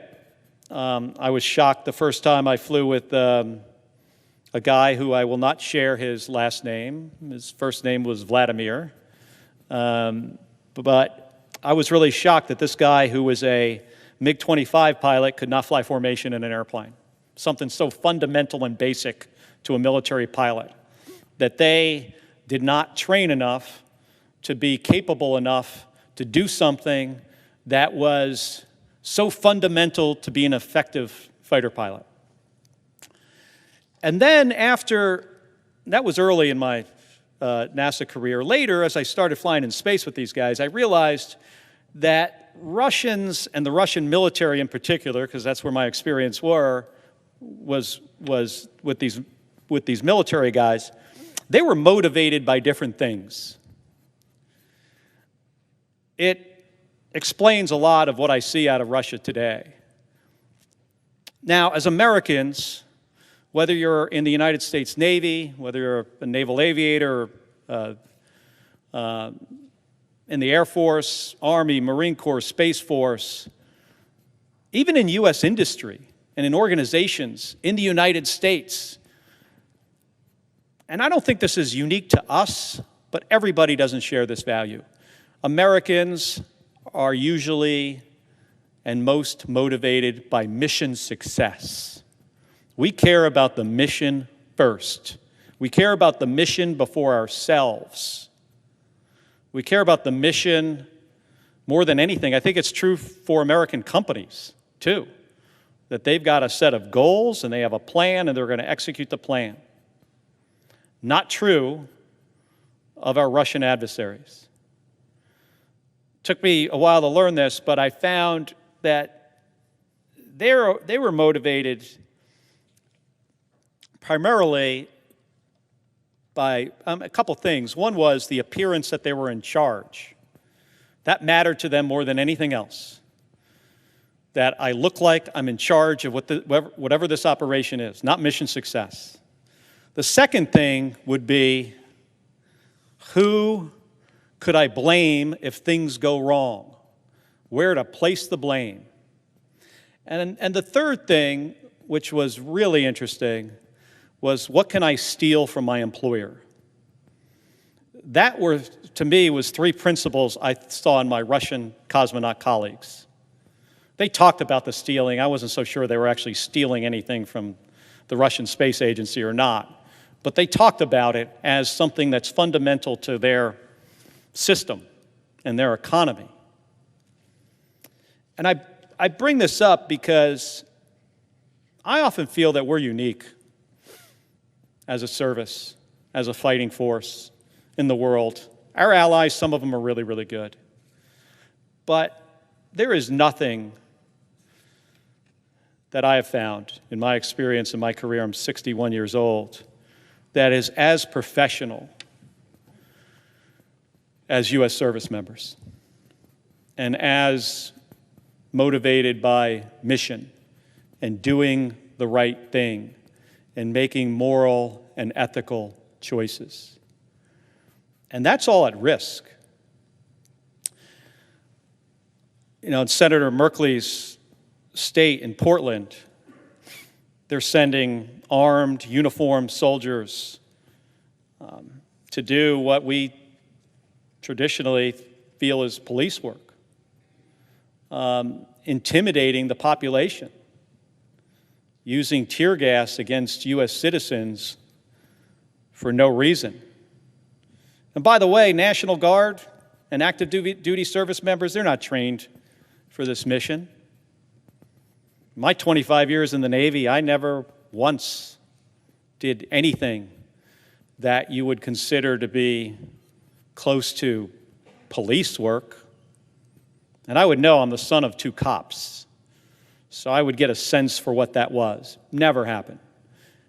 And unless you're a military policeman, it doesn't happen for infantrymen, for special ops, for submariners, and certainly not for active duty infantry. So at this time in our history, I am really worried about legal jeopardy that our young service members are being put in. But I'm also, worried about does this fundamentally change the nature of the United States military, which has been, in my view, a force for good around the world, where we come to the defense of our allies, we do it in a way that garners a tremendous amount of respect, I think even from our adversaries. And I think that that is all at risk. So I wanted to ask Senator Merkley, you've been here, 16 years now in the United States Senate. You've got tremendous experience at this. And my understanding is you've got a very close relationship with the people you represent in Oregon. How worried are you about the changes that could happen to the United States military? And also, I'm interested in, what are you hearing from your constituents about this? They've been the focus and have been highlighted by this administration, not just this year, but in Donald Trump's first presidency as well. So with that, I yield back to the senator from Oregon. Thank you so much to my colleague from Arizona for your question. And I so appreciate the decades of experience and knowledge you bring in regard to the services. I have only a small chapter in my life of 2 years working for Secretary Weinberger as a presidential fellow, but I didn't wear the uniform. I was a civilian working on a host of different programs, transferred every 4 months or so. And they were great assignments. I learned an awful lot, but everything you're talking about comes from your deep connection, involvement in the uniformed services, and such a wealth of knowledge just listening to you. So I appreciate that you bring that to bear.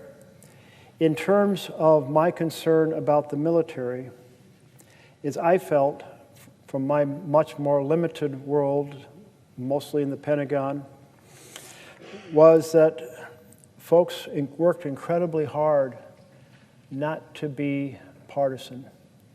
Certainly, the Secretary of Defense brought a set of missions that tied into President Reagan's administration and his goals, but people didn't overtly talk about their parties or press in terms of the sort of derisive commentary we have now and we heard on cable television on both sides.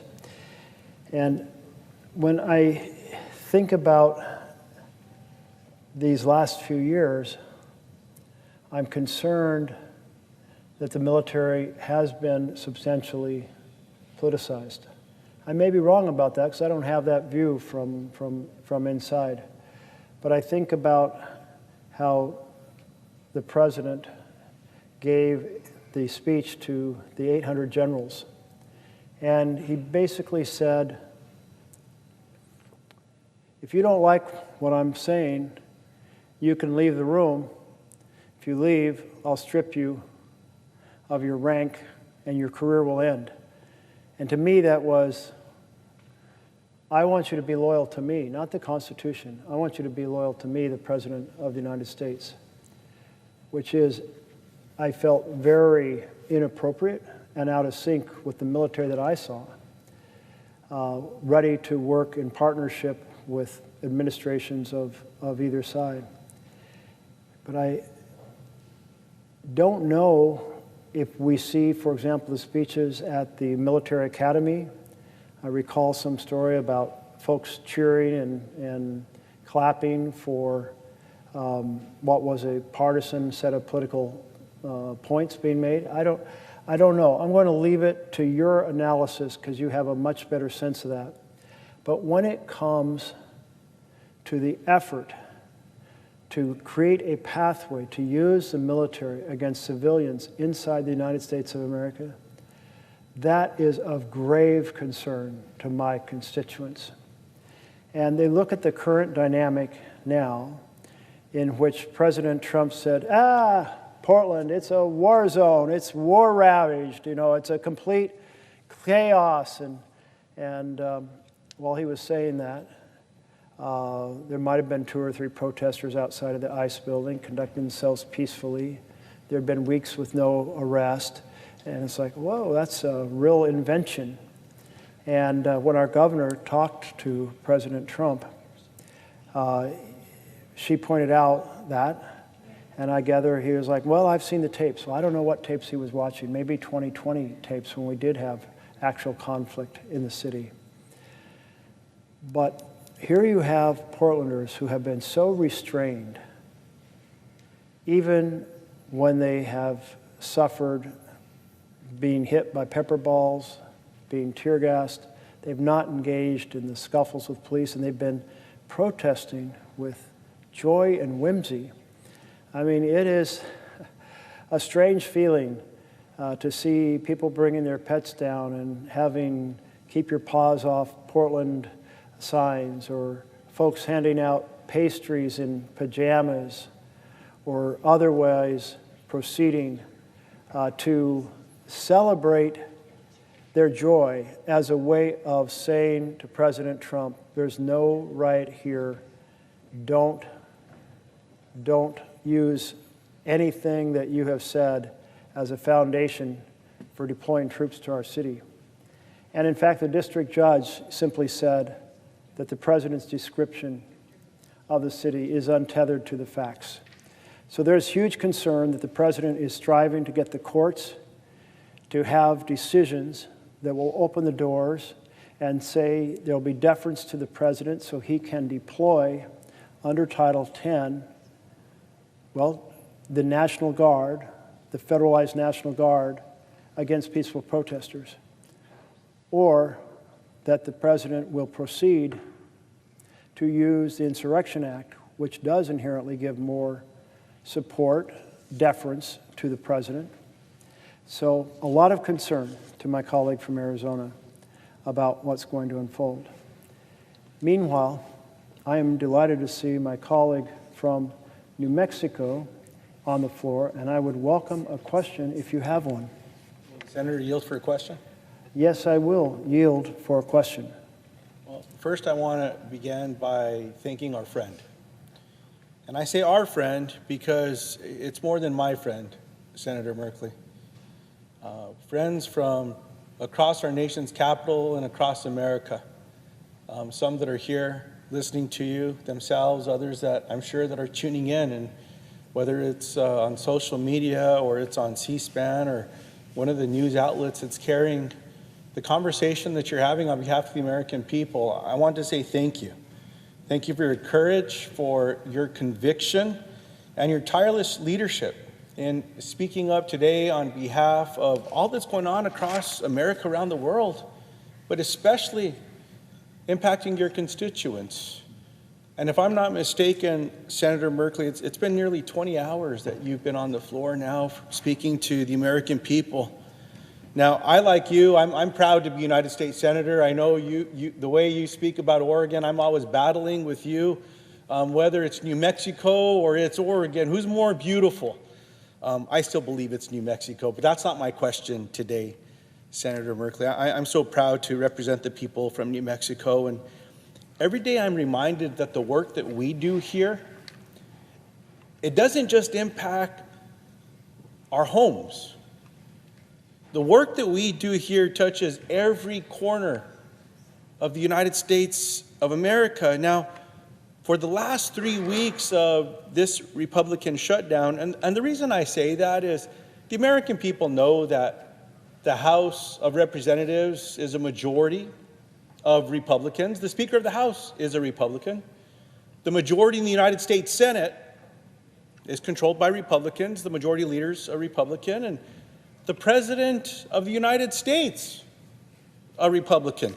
Now, as I visit with constituents from across New Mexico, and last night, Senator Merkley, I had a town hall, a telephone town hall. We had thousands and thousands of New Mexicans that were on this call.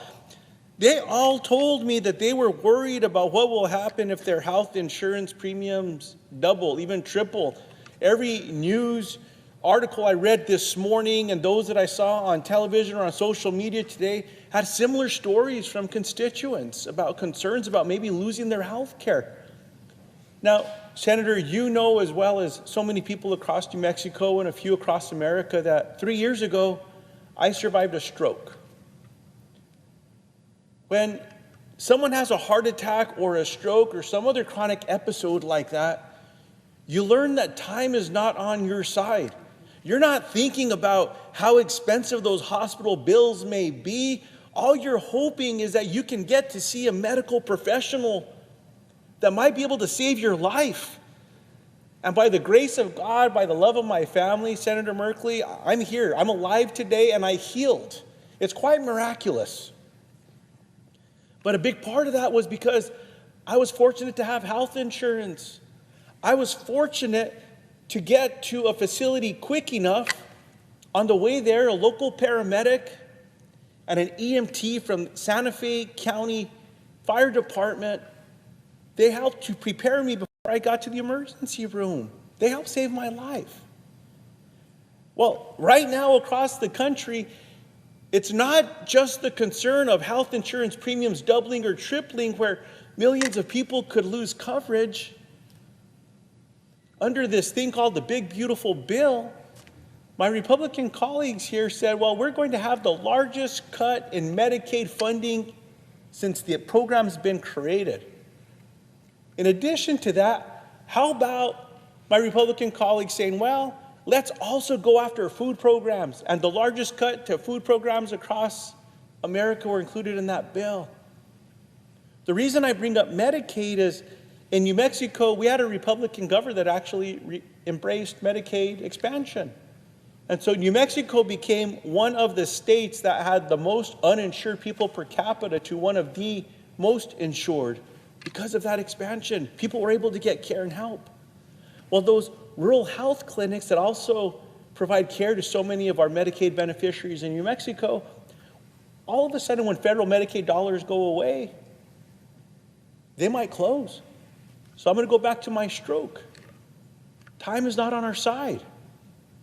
If someone has to travel hours to try to get into a medical facility because the rural health clinics have closed, that might be able to stabilize them the way that that EMT and that paramedic did for me at the local fire department, they may not heal, or worse, they may not live.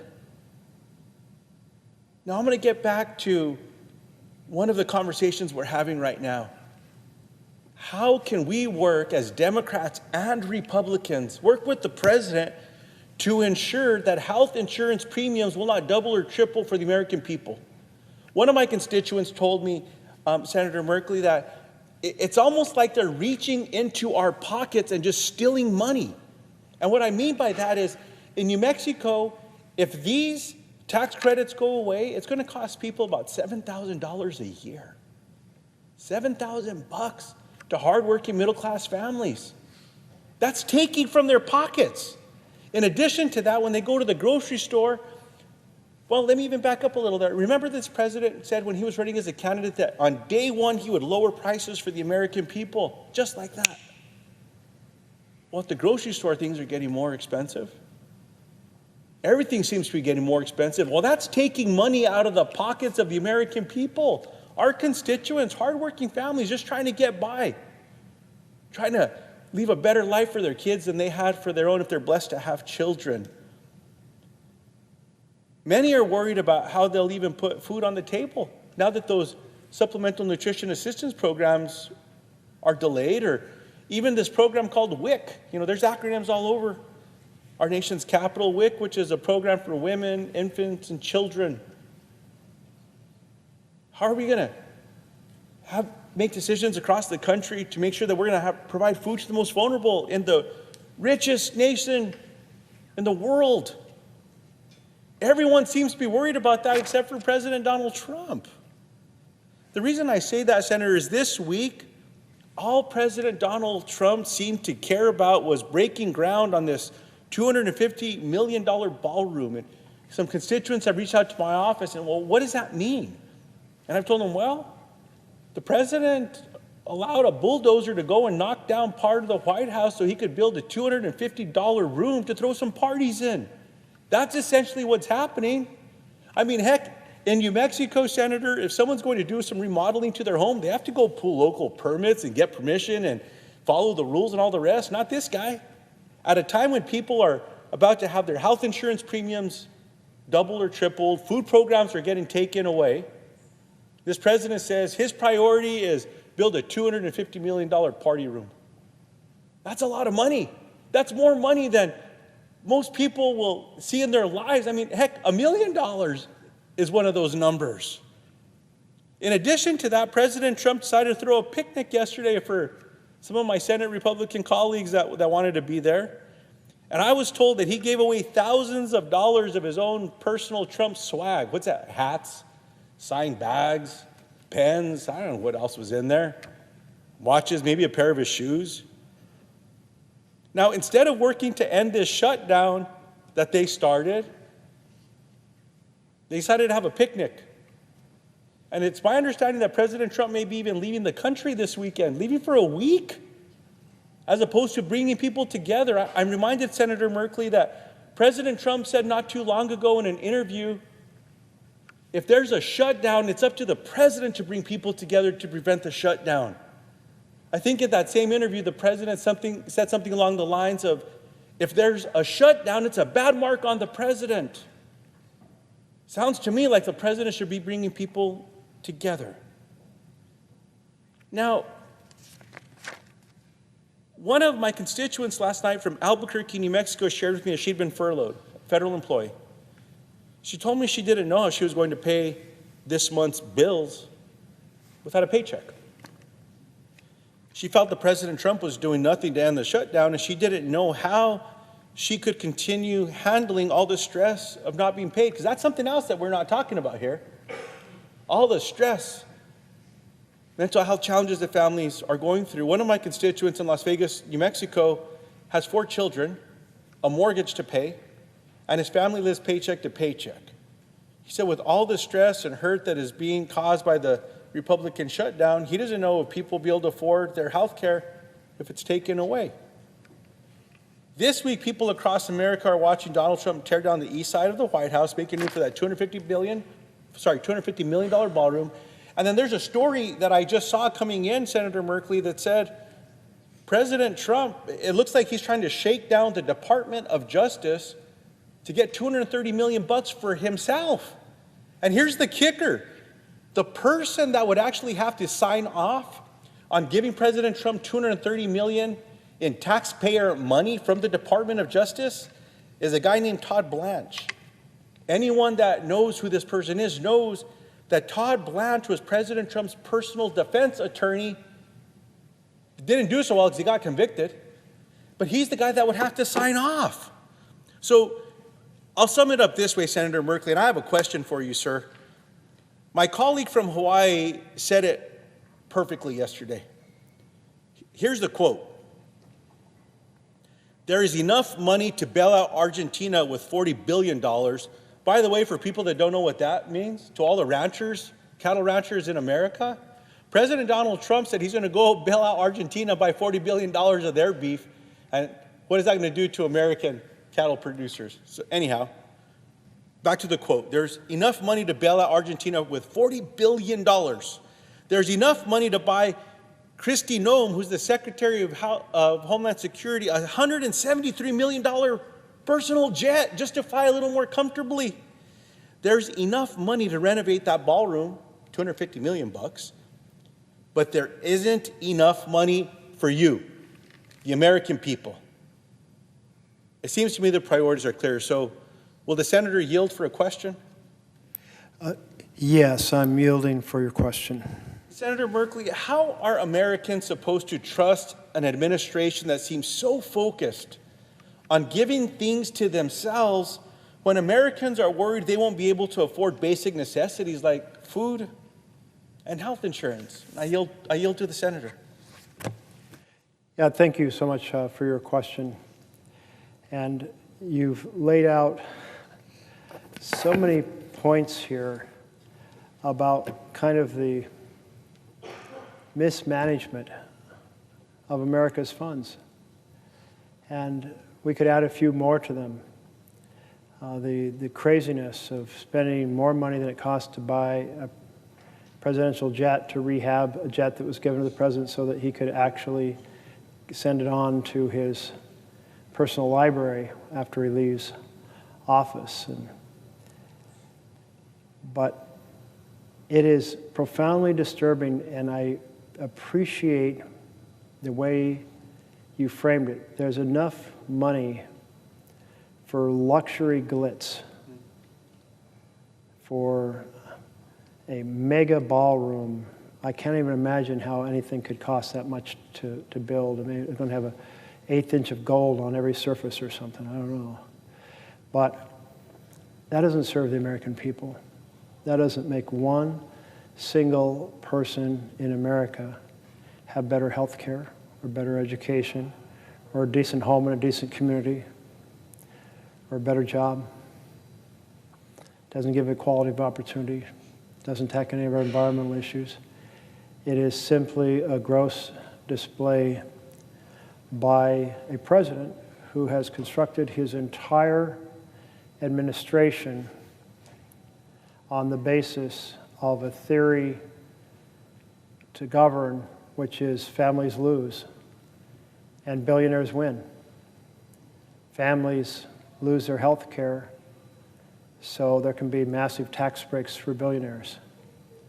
They lose their Medicaid on top of their ACA health care in order to fund massive tax breaks for billionaires. They lose their nutrition assistance to fund tax breaks for billionaires. And then over the next 30 years, their bill runs up $30 trillion in additional debt to fund these breaks for billionaires. Maybe I should say trillionaires now.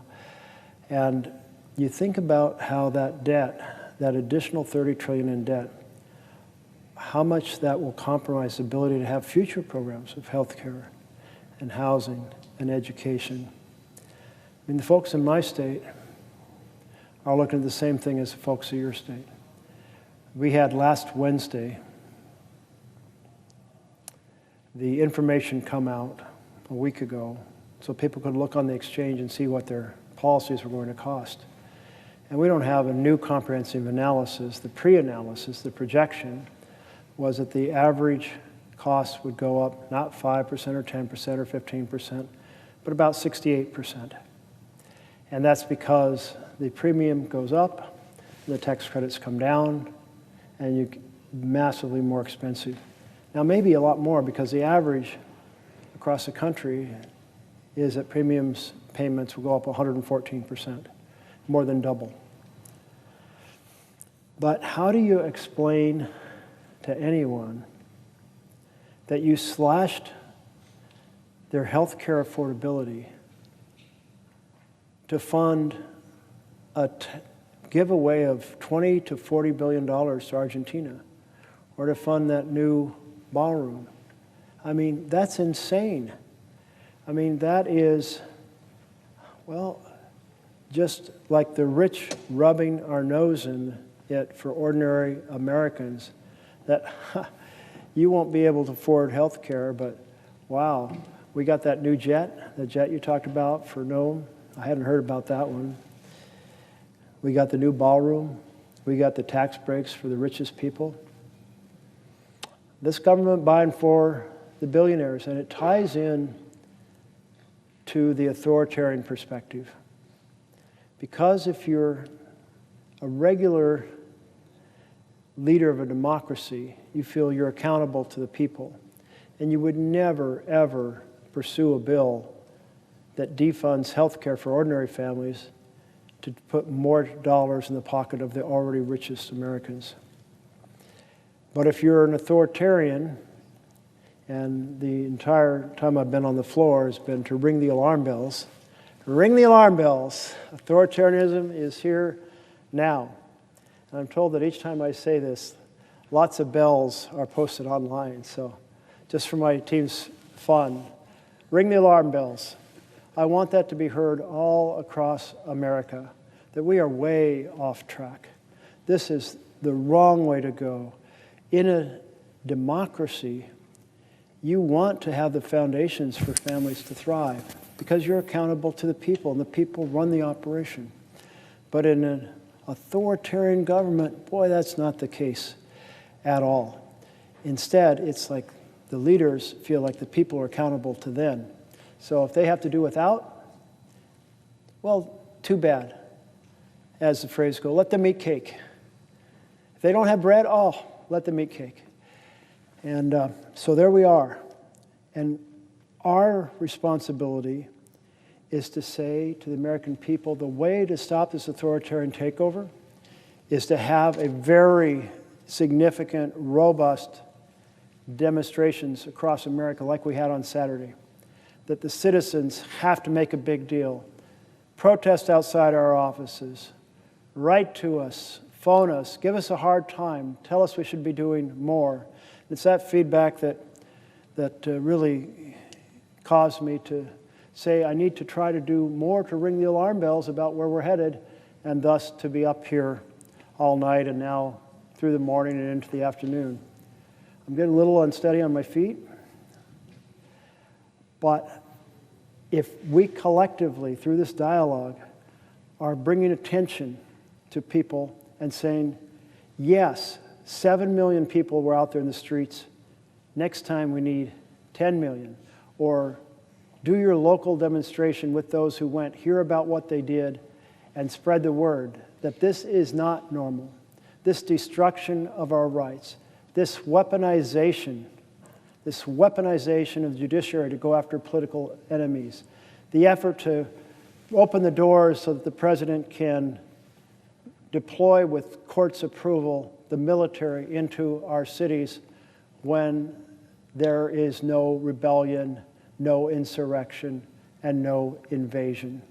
So that is our responsibility, to call it out and to carry the fight. And I believe the American people are starting to understand just how much their freedoms are being crushed. And that's what we need to be in partnership with, to steer this country back and save our republic. Will the senator from Oregon yield for a question? I see the senator from Washington State is on the floor, and I would be very happy to yield to a question. I thank the senator from Oregon, and first let me just commend you for what you are doing here throughout the night, throughout today, calling attention to a really critical issue in this country. So many people come up to me, and you know, because we go back and forth to the West Coast all the time, how many people walk up to us and say, what can I do about this? And each one of us has to say, here's what I can do. And I want to thank you for doing what you are doing today, because you're going above and beyond to point out to people that, as your chart says, authoritarianism is here, and it is here now. And we can ignore it, or we can speak out, and you have spent all night long and all day standing on your feet at, I'm sure, great personal sacrifice to fight for everyone in this country and to sound the alarm, as you've been talking about.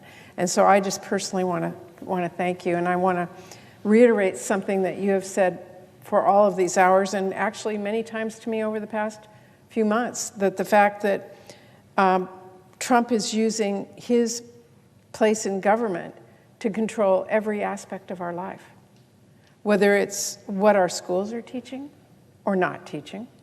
It's whether or not he's prosecuting his enemies, which he is doing. It's cutting off projects and funding to punish the political opposition.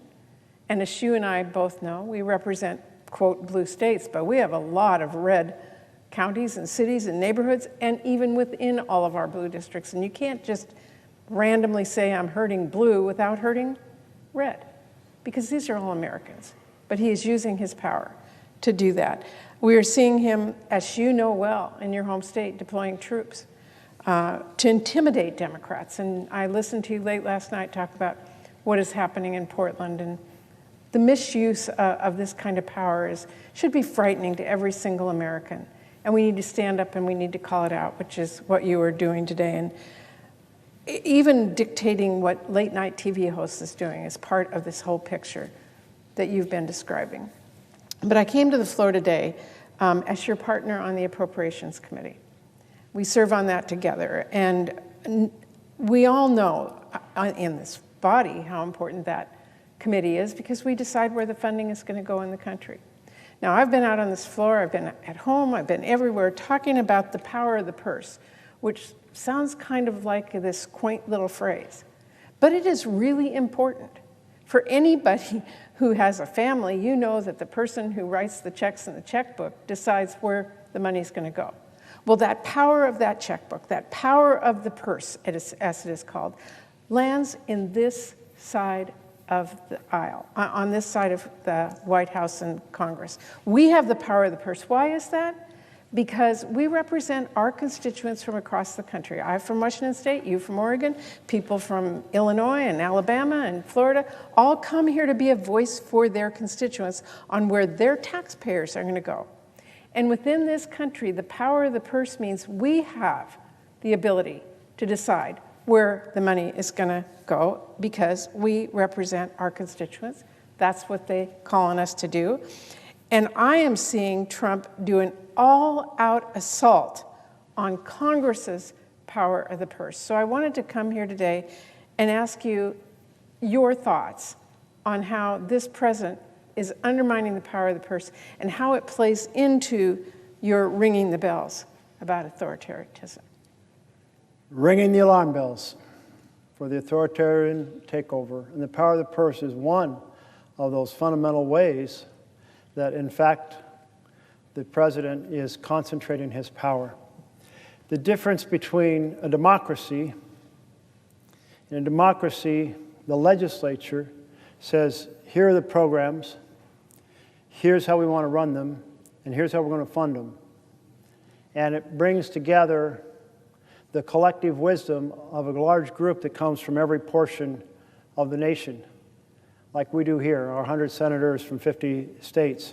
And we not only bring our geographic differences, we bring our life differences and our life skills, and all of that helps us form a pretty complex set of decisions about the programs that need more support because of the challenges we're facing as a nation at that moment, and those that can do with less support.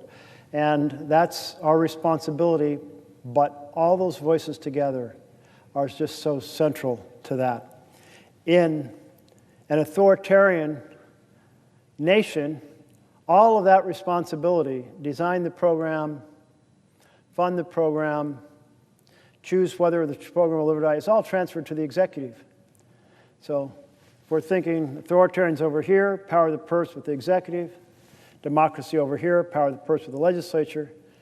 So Russell Vought, the current head of OMB, he's a well-trained, clever man, and he's saying, well, let's see how we can actually take the power of the purse.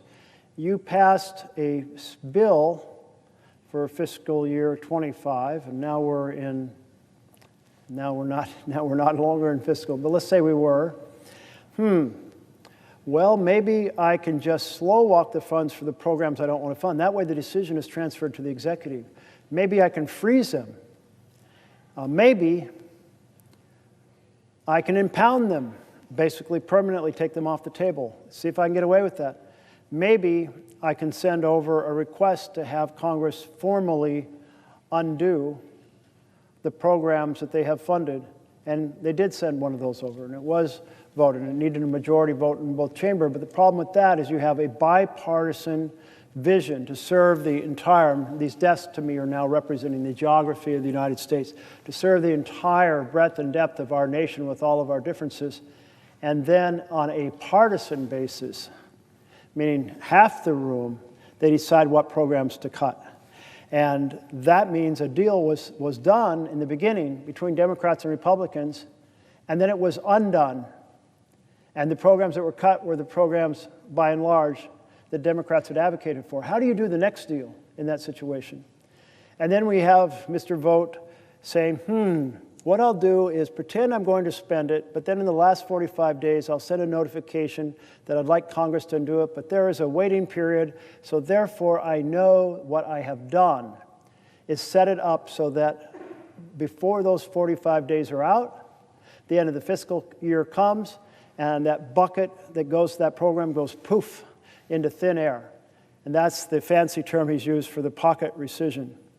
And so here we are saying to our Republican colleagues, if you're negotiating in good faith to serve the interests and concerns that all 100 senators bring here, then a bill forged in that bipartisan manner can only be undone in a bipartisan manner.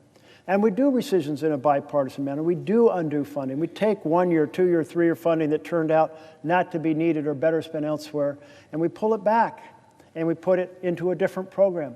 But we do that readjustment in the same bipartisan way we did the initial program. So we're saying to our colleagues across the aisle, if the power of the purse means something, and it does, the difference between authoritarian government and a democracy, then work with us to defend our Constitution. Defend that what we have done together cannot be undone by the executive. And so far, we have not received a yes, we will defend the Constitution. And what I hear is mainly, yeah, President Trump would never go for that. When you hear that, you know you're trapped in an authoritarian, because the vision of our nation is that we, the Congress, will forge these programs and decide how to fund them, how much. And when it's like, can't do that because Trump would be upset. Well, that just confirms we are in authoritarianism now, and it's not just the power of the purse, of course. It's attack on due process. It's attack on free press. It's attack on freedom of speech. It is the weaponization of the Department of Justice. It is the ignoring the laws that apply to the executive completely, like firing all the IGs, getting rid of all the referees. In the book that I really spent the night trying to use as a framework in order to say, hey, experts who have studied how democracies die, they don't die with people with guns anymore. They die, people get elected, and then they follow the authoritarian playbook on how to basically undo the checks and balances and amplify the power. And another piece of that we should be very concerned about in the Northwest right now, more Portland, but who knows what happens in Seattle, is trying to carve a path in which Trump has court decisions that say he can put troops into the street whenever he wants.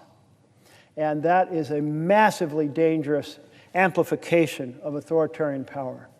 And that's why what we do this year makes such a difference, that we have to protest and say this is not normal. We have to ring the alarm bells. We have to praise the 7 million people who got out there and said, no kings in the United States. And that's such a beautiful short way of saying no authoritarianism. We want our republic back, and we're willing to fight to make that happen. And we want our voices to be heard. That's what you're doing, and I thank the senator from Oregon for all he's been doing for so long, for so many years, but especially for the last 20-plus hours that you've been on the floor. Too many. Too many hours on the floor, reminding us all of why this is so critical. I note that my colleague from Delaware is on the floor. I would welcome a question if you have one. Will the senator from Oregon yield for a question? I will yield for a question. First, let me say thank you, Senator Merkley, for your tenacity, your energy, your compassion, and your love for this country. I mean, really, that's what this is about. That's why you have been standing on this floor for over 20 hours. And I want to say thank you on behalf of the American people. And I want to say, Mr. President, we are now 21 days into this Republican shutdown and well over 200 days into the Trump administration. Costs for housing are up. Food prices are up. energy costs have gone up, and we are about to see our healthcare costs skyrocket for millions of Americans, all while the president pushes this country to a literal brink of a constitutional crisis. So let's recap. The Department of Defense is trying to censor the press. This administration is offering deals to universities to teach Trump priorities, taking away independence and academic freedom.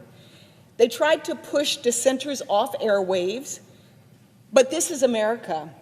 And Senator Merkley, you and I know here the people have the power, and the power of the people matters. Here the voices of our communities hold weight, and that's why I stand with you as you ring the alarms. The people are standing up, they're speaking out, and they're saying enough is enough. What does that look like? It looks like journalists from MSNBC to Fox News handing in their DOD press badges, choosing to stand up for their First Amendment rights rather than bowing to the whims of the Secretary of Defense. It means universities are refusing to play ball, declining the offer. It means Americans use their power of their purses to say, you will not silence someone like Jimmy Kimmel, and he was reinstated. But it doesn't stop there. It's an unprecedented move by federal judges appointed by Democrats and Republicans alike that are speaking out on an impending judicial crisis over the Supreme Court's emergency orders. State governments are joining compacts to protect access to public health for citizens as this administration rips away access to vaccines.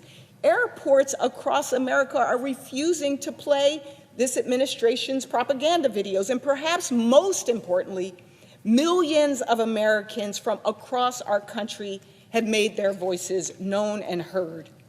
7 million Americans did what I think was truly a part of the American spirit by using their voices in a peaceful way, assembling, doing it in a way that was both joyful but also patriotic, and demanding that we in Congress also stand up.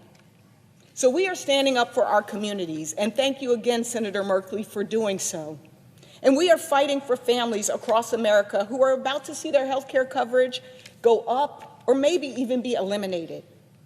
In this moment, we don't need a king. The people need a president for all of the people. Not a $20 billion bailout for Argentina, not a new White House gold ballroom when people can't even afford to pay their rent or to buy a home on their own, and not a Justice Department bailout. All while November 1st is fast approaching and tens of millions of Americans face this healthcare crisis. Rising costs or total elimination of their health care or medical debt. Costs are already high, and now this. It's time to do the right thing and to take a stand. And with the president poised to leave town, we ask that he stay and pull together the partners, the House, which has been out of session, and I came from the House. I don't think I ever saw anything like this, where they literally have been missing in action for weeks. As a matter of fact, for our August break, they left in July. This is unprecedented, and we need them back at the table. They need to do the work. And so my question to you, Senator Merkley, in light of what the president wants to spend money on and what the American people need, does the president have his priorities straight? Are his priorities right on behalf of the American people?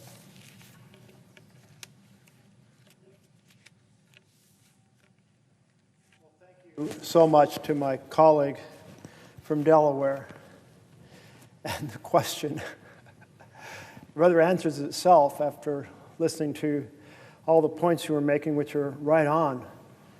How can it possibly be the right priorities if you're spending your money on tax breaks for billionaires while cutting the tax credits that enable families to buy insurance at an affordable price.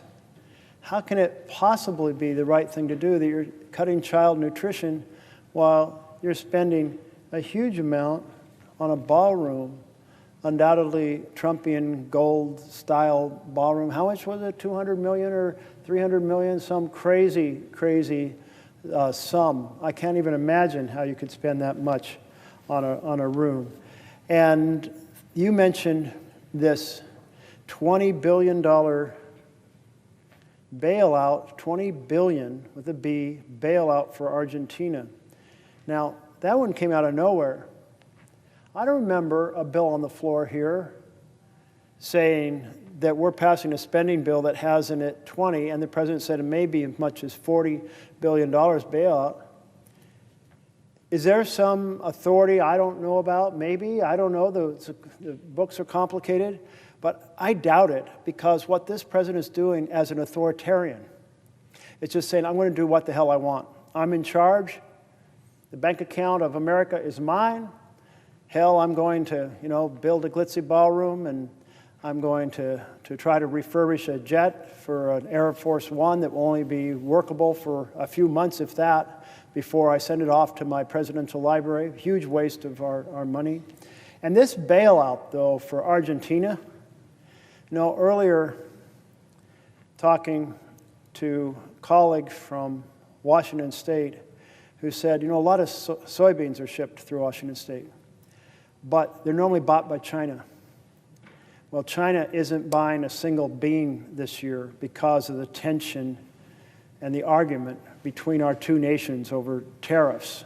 One moment the president's put in a 50% tariff on China, and the next moment they're saying they're not going to send out any strategic minerals, critical minerals. Next moment, well, I'll put a 100% tariff on you. I mean, nobody makes an investment in the United States of America, a factory here, when we're in tariff chaos. There's nothing about this that does anything except throw people up and down, and everyone gets hurt. They don't know if the tariffs is going to affect what they sell. They don't know if they're going to be able to affect the inputs for the things they manufacture. They don't know what they should plant if they're farmers. It's a nightmare. And where are all these beans, unsold soybeans, going to go this year? How are they going to be stored? Are they going to be wasted? Are they going to be plowed back into the ground for fertilizer? I don't know. But here's what I do know, that this chaos is terrible for America. And the small business world came and talked to me yesterday, representatives from, and maybe you had them in your office as well, and they said, Main Street is Pain Street. And I did hear that. I'm going to note that Senator Markey may have been the first person I heard that from, but I thought that was a way to describe it. And they certainly said, yes, there's two components of that pain. One is the loss of the credits to buy health care, because small businesses don't have big plans with big insurers. They provide some help, and folks go and buy on the exchange. And they said, second of all, the tariffs. So Main Street is Pain Street. That's not a good future for America. And families with no health insurance, that's a terrible look for America. And by look, I mean, I don't mean the atmospherics of it. I mean, that is the wrong mission in a republic. And the connection I've been drawn between Trump's authoritarian personality and tendencies is that an authoritarian feels that people are accountable to him. So he can do any damn thing he wants and control anything without advice or controls or checks from anyone. And he's hated it every time checks were applied in the past. He's going after some of those folks now who applied those checks in the past. And the leader of a democracy says, I'm accountable to the people. The people need health care, housing, education, a good paying job, investment in infrastructure, equality of opportunity, and let's take on some of those environmental problems. That's what a leader in democracy does. So here we have this authoritarian president crushing our freedoms, trying to steal the power of the purse from Congress to concentrate it in the executive, proceeding to spend money wherever he wants, that $20 billion. I'd love to see it not be a court. I'd rather have all of the senators right here say, let's pass a bill right now, and say, hell no. You know, a lot of that $20 billion is going to the debt that's been built up in Argentina. And friends of President Trump have reportedly bought that debt at a huge discount. I didn't see how much of a discount.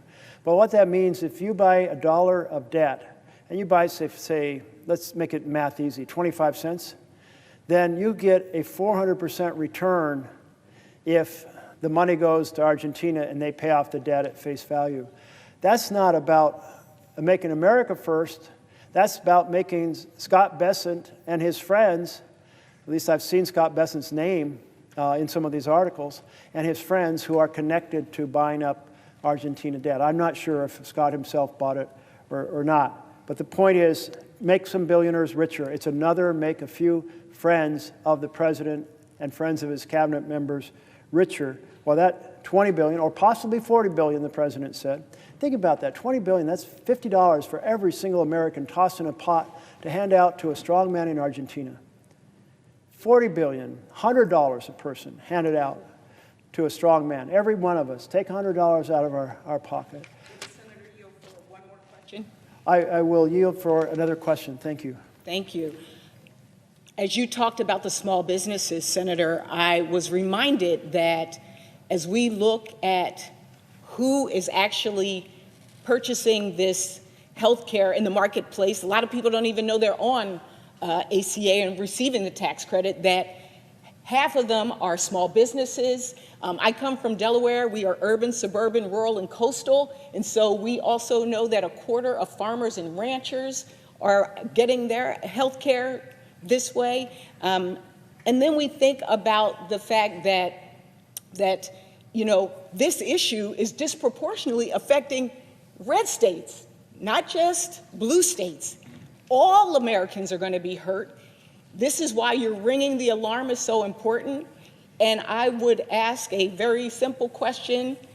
Is there a connection between the healthcare crisis that we are in and an authoritarian regime?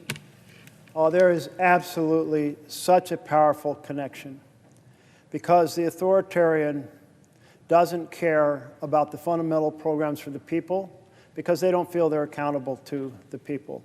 So just as our authoritarian president is weaponizing judiciary to go after his opponents, is using the power of the government over licenses and mergers in order to try to control what our broadcasting does, an attack on freedom of speech, trying to compel what our universities teach by threatening the collapse and taking away the research grants and telling them they can't have foreign students that are essential to their revenue stream. All of those authoritarian pieces, the stealing of the purse, but then there's this piece, the philosophy. And the philosophy is the people owe me, the authoritarian, not I'm accountable to them. So therefore, it's totally legit to go for legislation that slashes the programs that are fundamental to families to make the rich richer. And I want to go back to that picture that I had up earlier of the billionaires standing behind President Trump at the inauguration. And at that point, maybe we didn't know for sure, but he had campaigned on helping families, but we didn't see the champions of families behind him. We saw the billionaires behind him. That is exactly what's happened. The philosophy is families lose and billionaires win. And our effort, as those in a democracy, we are fighting for the vision of families thrive and the rich and powerful pay a fair share. Would my colleague yield for another question? I would yield for a question, yes. And I thank my colleague from Delaware for her great questions. And I want to, before I ask my question, I just want to thank the great senator from Oregon for his strength, his fortitude, his integrity, and just shining a spotlight on this erosion of democracy under Trump in so many different ways. I've been to the floor earlier and we've talked about it. But now I'd like to ask a question about one of the most serious threats that our American people face, which is the health care crisis, a horrible crisis that is going to leave millions without any health care insurance at all. that's going to raise premiums for people from $500 to $1,000 a month, not a year, that will close rural hospitals, that will kick people out of nursing homes where they will have nowhere to go. And I'd remind my colleagues that this president, instead of negotiating a way out that addresses the crisis with Leader Jeffries and I, is going away for 6 days. It's outrageous for him to leave on a foreign trip while the American people are suffering, and we get closer and closer and closer to the time, starting November 1st, when people are going to have to make that awful decision. Do I leave my family with no health care at all because I can't afford it? It's a horrible, horrible decision. And yet Leader Jeffries and I asked the president to meet with us before he left. He refused. The reporting is that Johnson and Thune and he were on the phone and agreed they wouldn't even talk to us. And instead he's going away while people are suffering. He ought not to do that. And what is he spending his time on instead? Eroding our democracy. Doing these faux ads. Screwing up, forcing networks and TV stations and media to bow to his whim, using the Justice Department as an attack dog against his enemies, arresting people, as my good friend from Oregon has pointed out repeatedly, on the streets with people, the arresting people, whoever the hell they are, they have no identification, and the people are arrested without even being told why they're being arrested, and who knows what the heck is going on. He is spending all his time on eroding democracy, taking away our rights. The people expect him not to go on a foreign trip. This president who fancies himself a king, but instead to do the people's business and help us, sit down with us, negotiate a way out of this health care crisis. We all know, I think, and I'd ask my colleague, he knows, I believe, that before Donald Trump leaves the country, he should at the very least sit down and negotiate in a serious way and address the health care crisis that affects the American people. Shouldn't we be working to lower people's premiums, to keep rural hospitals open, to prevent people from being kicked out of nursing homes, to ensure that research that saves lives continues? Shouldn't the president listen to the cares of the American people and their desperate need on health care rather than taking a foreign trip? Jeffries and I asked him yesterday. We demanded, really, he sit down and talk to us and negotiate, not just talk to us, negotiate a serious approach to avoid all the devastating things that will occur. And he said 4 hours later, after conferring with Thune and Johnson, no, he wouldn't. Well, that is a disgrace. So I would ask my colleague, I would ask him, shouldn't the president be spending time addressing the health care crisis rather than spending all this time eroding our democracy? If he negotiated a fair treatment of people with their health care, he'd be doing something good, and when he erodes our democracy, he's doing something evil. So his priorities are wacky and misplaced and awful and so detrimental to what the American people want. So my question to my colleague is this, and one more thing. Doesn't my colleague, and there are a bunch of questions here, agree that Trump is the focal point of this health care crisis? That Johnson is paralyzed because of the divisions in his caucus, that Thune just goes along, that the president, this President Trump, is the person who could get the Republicans to pass a decent proposal, a fair proposal, a proposal that helps the American people out of this crisis. And the president is the focal point because he can get Jeffries and Thune to act, and there's probably no one else. And yet, he's flying away, ignoring this issue facing the American people after he's eroded our democracy, as the senator from Oregon has pointed out. He's flying away and abandoning the American people. Isn't it correct? Does my friend from Oregon agree that the president's priorities are so detrimental to the American people, are really perverse, in that he seems to enjoy eroding democracy and doesn't even give a damn when the American people are suffering? So I'd ask my colleague to answer that series of questions. My colleague from New York, the minority leader, is absolutely right. The Trump priorities are absolutely perverse. Well, here we are in a structure of the Senate. And what is the Senate about? Coming together and saying, here's where I want to go. Where do you want to go?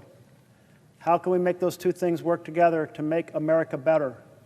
We can't always find the answer, but I'll tell you, one thing's for damn sure, you can't find the answer if you can't sit down and have the conversation. And here we are with the House on vacation for over a month, and I guess they're getting paid. And here we are in the Senate without an agreement to just sit down and talk to each other about the framework, because it appears that the key, as you have suggested, the linchpin, is it will not sit down and offer ideas and work out a deal without Trump in the room or Trump guiding the outcomes. So he is the factor. So as he jets off, and in Oregon last week, people on a week ago Wednesday, they saw what their prices are going to be. The premiums are higher, the credits are lower, they got to fill in the gap in between. And are they going to be able to afford insurance? Are they going to be able to make that decision by January 1st? They are stressed about this. I had small business in yesterday, representatives from Oregon, and the vision there is Main Street is in Pain Street because of the tariffs and because of the fact that many of them, a large share of them, buy their insurance on the exchange. And this man who runs a small company, it's a lighting for events company, and I think he said he had 4 employees. He was able to talk to 3 of them, and the 3 of them said, we're not buying insurance. We can't afford it. We looked at the new prices. We can't afford it. So they're going to go without insurance. We all know the huge calamity. Well, when the Speaker of the House that I saw on the boob tube, on the television, says there's nothing to talk about, I think immediately there's 20 million reasons to talk about. Those 20 million are the 20 million Americans that are seeing these huge increases. Many of them will not be able to buy insurance at all. And let's add to that, since the bill also is just 15 months out now from slashing in a devastating fashion our Medicaid program, which in combination with the effects on the Affordable Care Exchange will put 15 million people out of health care, 235,000 in my home state of Oregon. 70% of the kids in my rural areas are part of the Oregon Health Plan, our Medicaid.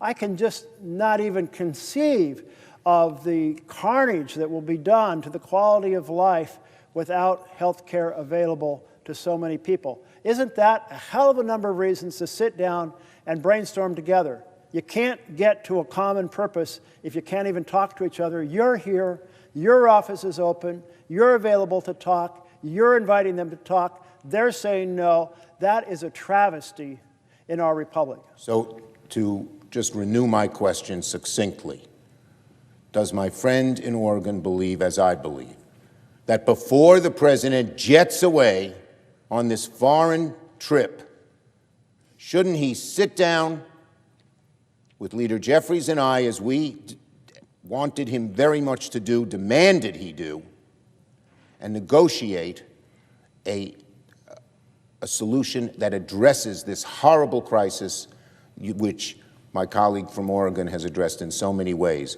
whether it's ACA premiums or Medicaid or nursing homes or community health centers or scientific research. All of those need to be addressed. and this president is flying away. Isn't that appalling? That is horrific that he's flying away. He absolutely should be sitting down right now and holding a conversation with you about how we solve this problem for millions of Americans. Let me thank my friend from Oregon for his amazing, strong, persistent efforts. I yield back to the senator from Oregon. I see my colleague from Vermont on the floor. I'm going to take a question if he has one. Will my colleague yield for a question? I will yield for a question. Well, let me thank Senator Merkley for today pointing a finger at one of the great crises our country, one of the greatest crises our country has faced, I think, since the Civil War. And that is that every day we have a president who is moving this country into an authoritarian form of society. You know, as a nation, what we have always expected in our democracy is that if you disagree with me, we debate the issue. You don't think I'm a good senator? Run against me. You think I'm wrong on an issue? Write a letter to the editor. Do a podcast. Be critical of me in any way you want. But what very few people in America believe is that we should give more and more power to a megalomaniac who sits in the White House, who disrespects every day the Constitution of the United States and the rule of law. And what saddens me very much is when we think back on the history of this country, going back to the extraordinarily brave men and women who put their lives on the line and sometimes died during the Revolutionary War. Tens of thousands of Americans took on the greatest military power on earth, led by the King of England, in order to say, we are tired of your rule. We want to rule ourselves. And then in 1789, these brilliant people came up with a constitution, and the essence of that constitution, having learned their lesson from the King of England, who had absolute power, is what they said: we are going to create a constitution that will never give absolute power to any one person or one entity. So they created an executive branch, the president, legislative branch, Congress, House, and the Senate, and a judiciary whose function is to provide checks and balances on each other. Rather extraordinary document, 1789. And since then, we have had so many millions of men and women putting their lives on the line and sometimes dying in order to defend that Constitution, to understand that what freedom is about is the right to disagree, that we do not have to live under the control of one person. And in an unprecedented way, and I know my colleague from Oregon has been talking about this, every day there is another attack on basic American freedoms. The First Amendment, not the second, not the third, First Amendment to the Constitution is freedom of the press. And that was not an accident. They understood that in order to maintain a free society, you had to have the right of people to express their point of view, to write what they wanted to do, to rally people around their point of view. And yet we have, in an unprecedented way, a president who has sued one major media after another, ABC, CBS, Meta defunded PBS, defunded the NPR. This is a president who does not want to be criticized. Well, guess what, Mr. President? In a democracy, you will be criticized. I will be criticized. Senator from Oregon will be criticized. That is what a democracy is about. And if you don't like criticism, get out of the White House. Get out of politics. We're not going to sit back and allow one media after another, intimidated, frightened that if they stand up tomorrow and run a story critical of the President of the United States, oh my God, they may be sued. And you got an FCC chairman, I think, I say to my friend, during the Jimmy Kimmel episode, was now threatening to rescind licenses of networks if the White House did not like some of the content that was coming out. That's not the America that we love, not the America that we are prepared to defend. But it's not just the media. You got a president who was suing law firms. And what was the crime of these law firms? What did they do that was so terrible? Well, they had clients who went to court against the president. Gee, last that I heard, that's what happens in a country. You know, people go to court. And we don't then try to blackmail and intimidate law firms by saying, we're going to sue you.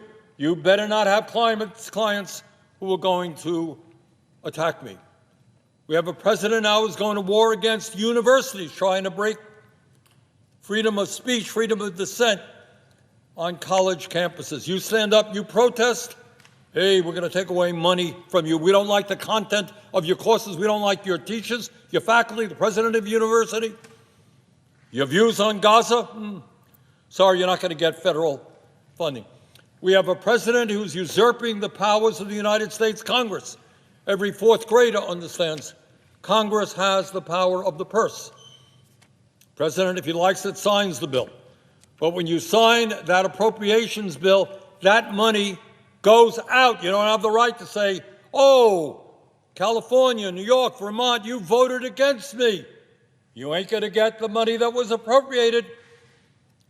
That is not what this country is about, and it is not what the Constitution is about. A few minutes ago, Senator Blunt Rochester asked, I thought, a pretty profound question, and that is, what is the relationship between authoritarianism and the healthcare crisis that we're in right now? And as the senator from Oregon has mentioned, when Trump was inaugurated, sitting right beside him, right behind him, were the three wealthiest people in the world. Remember that, the senator from Oregon? It was Mr. Musk, Mr. Bezos, and Mr. Zuckerberg.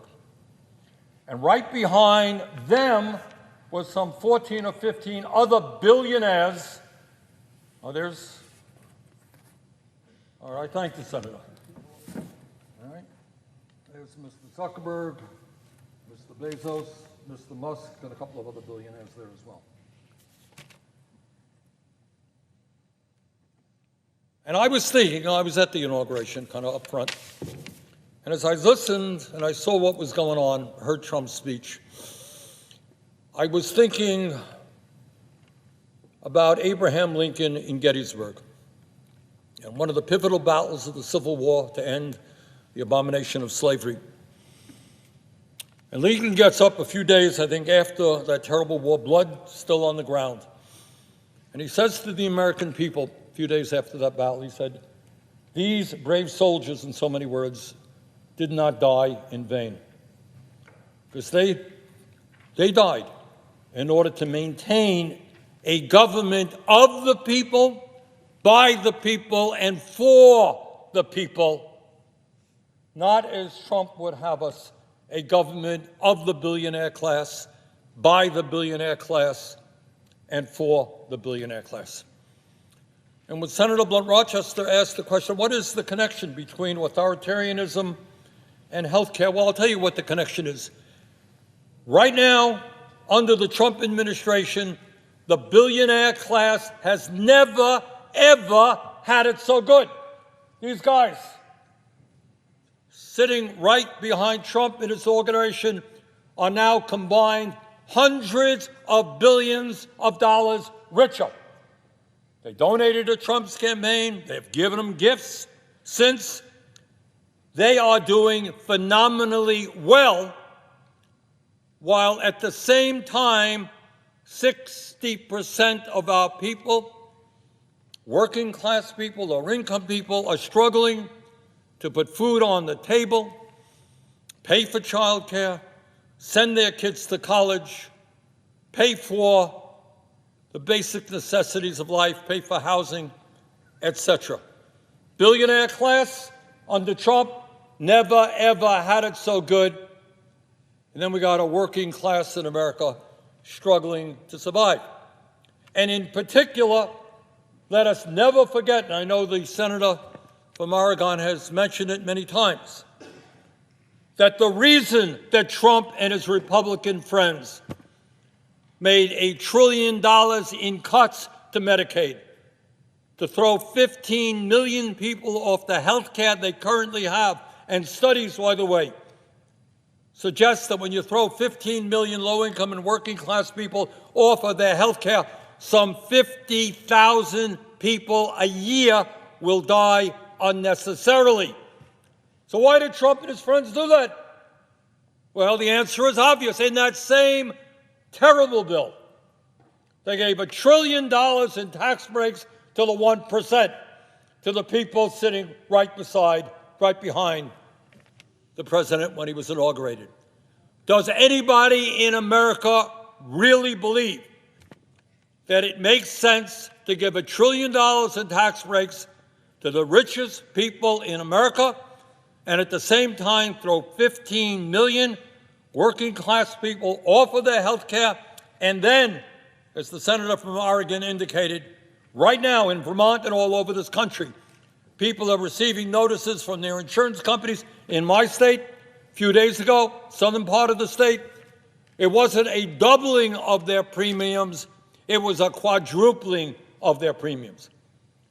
So at a time when we are already paying the highest prices in the world for health care by far, people are going to look at these bills and say, it's insane. And again, in Vermont, we're seeing now families going to be paying 45, 50%. I say to my friend from Oregon, 50% of their incomes on health care. How do you survive? When you're spending 50% of your income on health care, what do you have left for food or for anything else? What the connection is between authoritarianism and oligarchy is that these billionaires not only don't want to pay their fair share of taxes, they want tax breaks. Not only do they want to, with impunity, be able to break unions and throw workers out on the street, but they want, in many ways, what existed in the 1700s, what our forefathers fought against. They want the divine right to rule. All right? King of England thought that they had a God-given divine right to rule. These guys think that as multi-billionaires, they have the right to do anything. No accountability.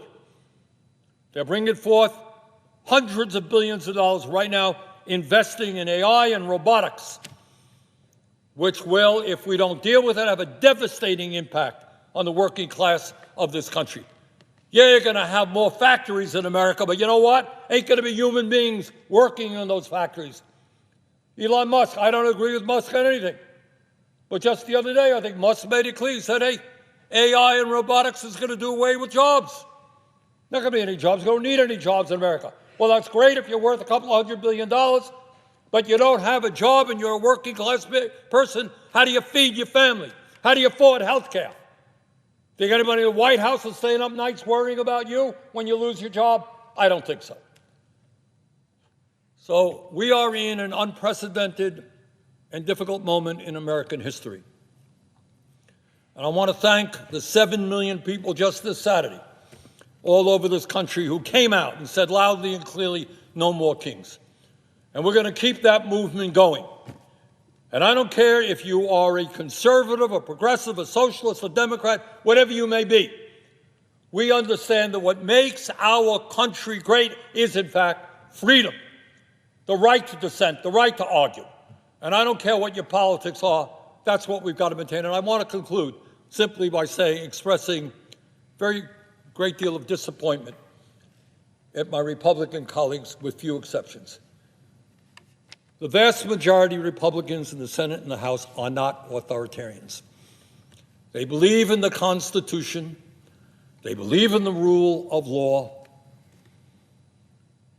But they, at this moment at least, with very few exceptions, simply do not have the courage to stand up to this authoritarian president.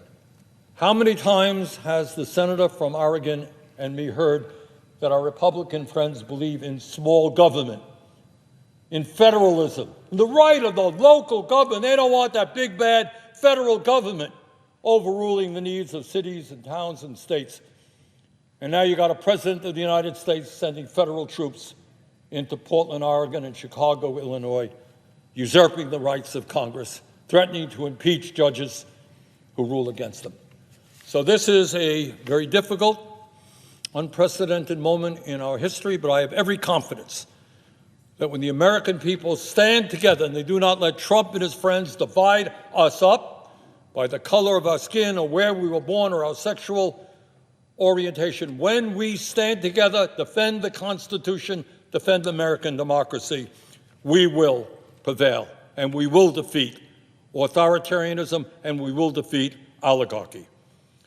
And I would simply ask my friend from Oregon a profound question. Do you agree with me? Thank you to my colleague from Vermont. And I appreciate your points, and I do share them, yes. And you expressed them thoroughly and passionately, and thank you for your advocacy. And I see that my colleague from Virginia is on the floor.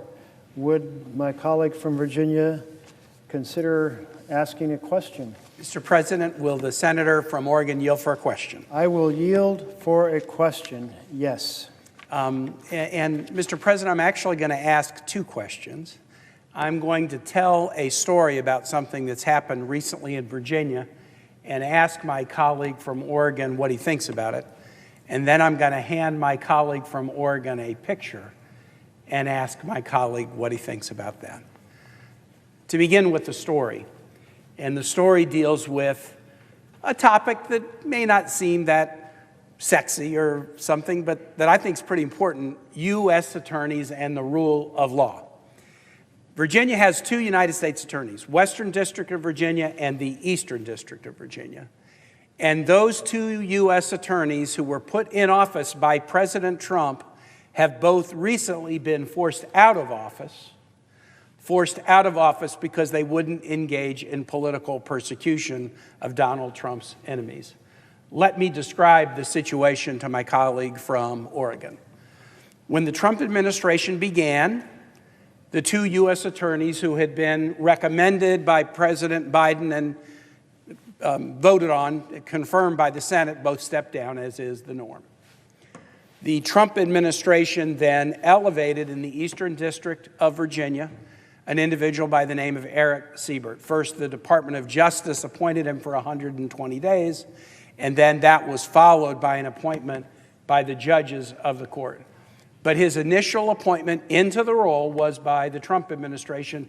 Mr. Siebert began his career as a D.C. police officer and then served for 15 years as a prosecutor in one of the most important positions in the U.S. attorney's offices nationally. Senator Warner and I interviewed candidates, and we recommended Eric Siebert to the Trump administration. So they had put him in as the interim, and then he had been confirmed as the acting. We recommended him to the Trump administration. The Trump administration nominated him, and the Judiciary Committee, in an overwhelmingly bipartisan vote, reported him to the floor of the Senate. But before the Senate could act on that bipartisan vote by the Judiciary Committee, Eric Siebert was forced out of office. And he was forced out of office because he refused to prosecute, to indict former FBI Director Jim Comey and New York Attorney General Letitia James. He said there was no evidence to support an indictment in the case, and so this individual who had been put in office by the Trump administration was forced out. in the Western District of Virginia, which covers more of Virginia's landmass, but a smaller portion of the Virginia population, Senator Merkley, we had a process like you do in Oregon, and Senator Warner and I recommended 2 candidates to the White House, and one was a gentleman named Todd Gilbert. Todd Gilbert was a Republican member of our House of Delegates from Shenandoah County, Virginia, who was the leader of the Republican caucus in our House of Delegates, a strong supporter of President Trump's, and he had even been Speaker of the House when the Republicans held the majority in the Virginia General Assembly.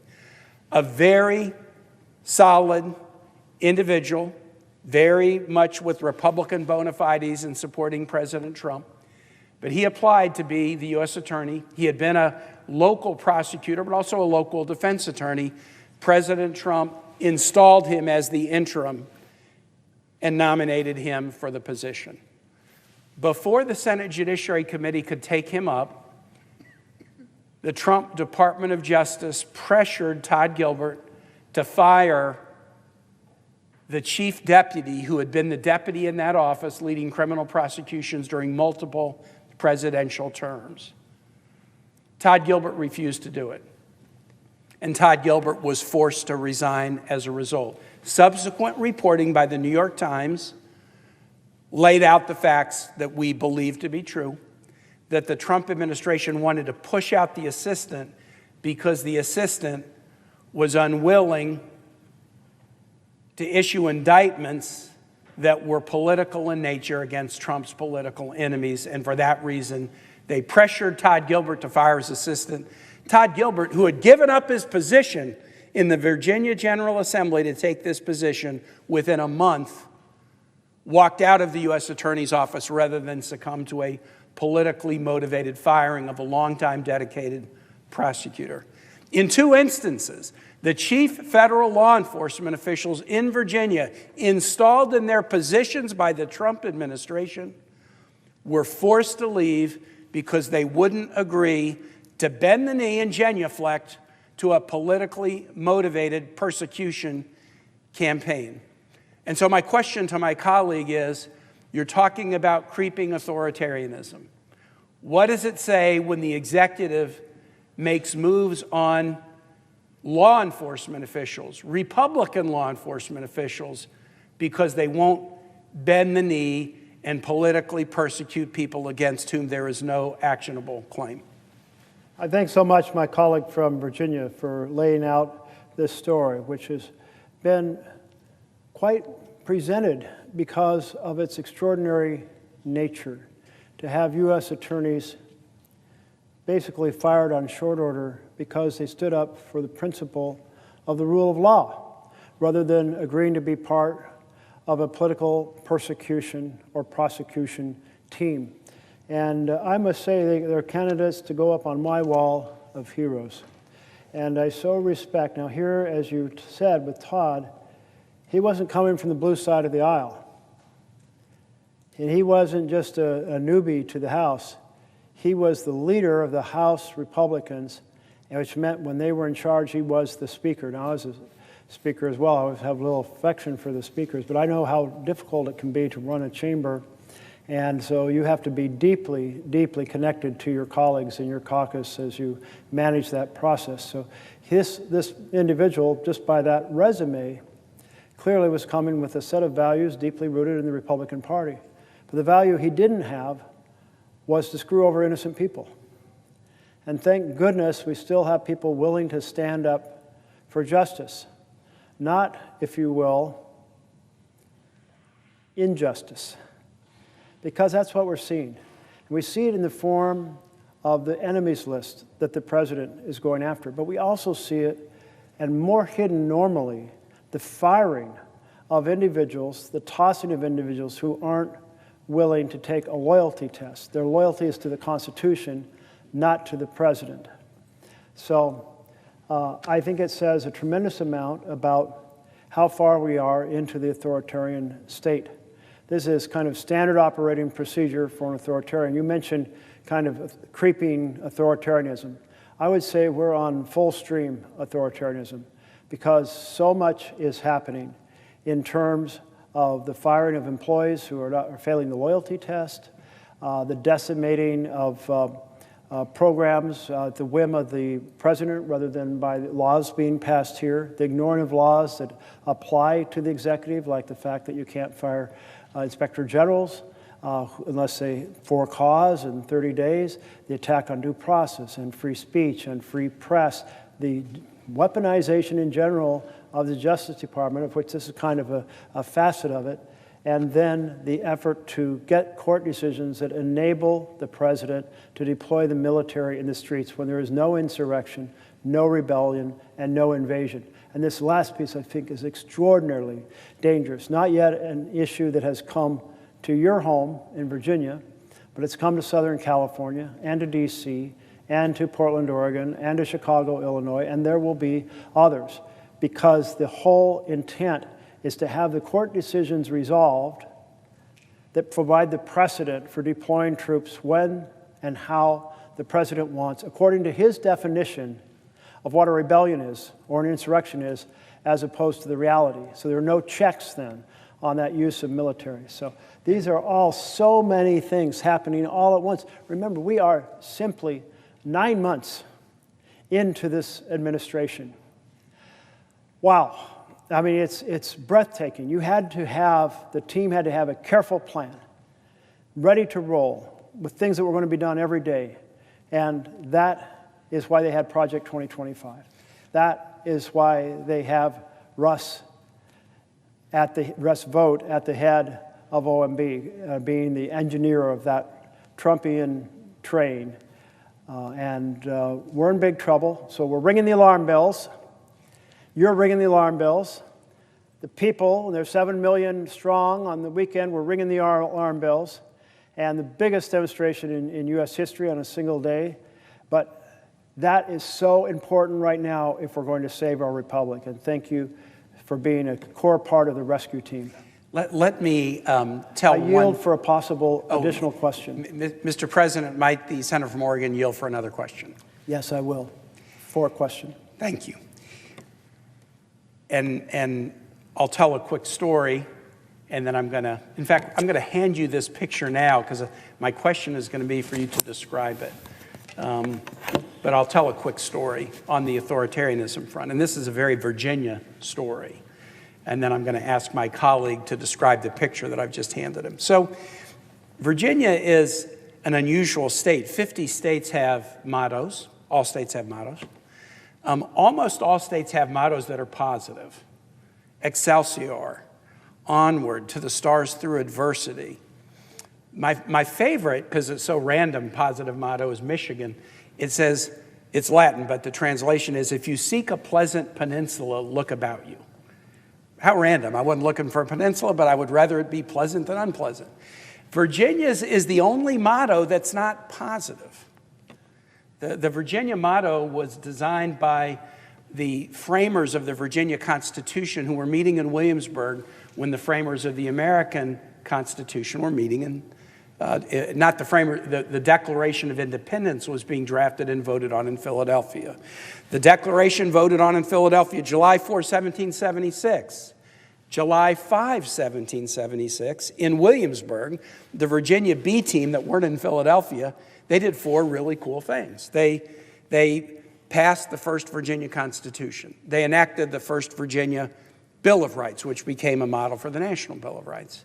They elected Patrick Henry, the first governor of Virginia. But the 4th thing they did was they had a 4-member committee appointed that spent 4 days in the library at William & Mary to design a state seal.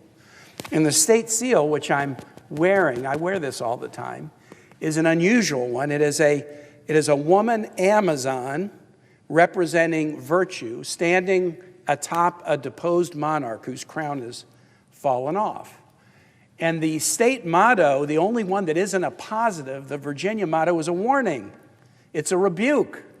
It's Latin, sic semper tyrannis, thus be it always to tyrants. And the framers picked the future verb tense. They didn't say down with tyrants, we don't like tyrants, we've defeated tyrants. They used the future verb tense because they believed that tyranny wasn't a form of government, it was a fact of human nature. It was a fact of human nature that would not go away, and we would always need virtue to be able to defeat tyranny. And so as you're talking about authoritarianism and where we are, I'm just reminded of the fact that Virginians predicted in 1776 that the nation would need to always be on guard against tyranny.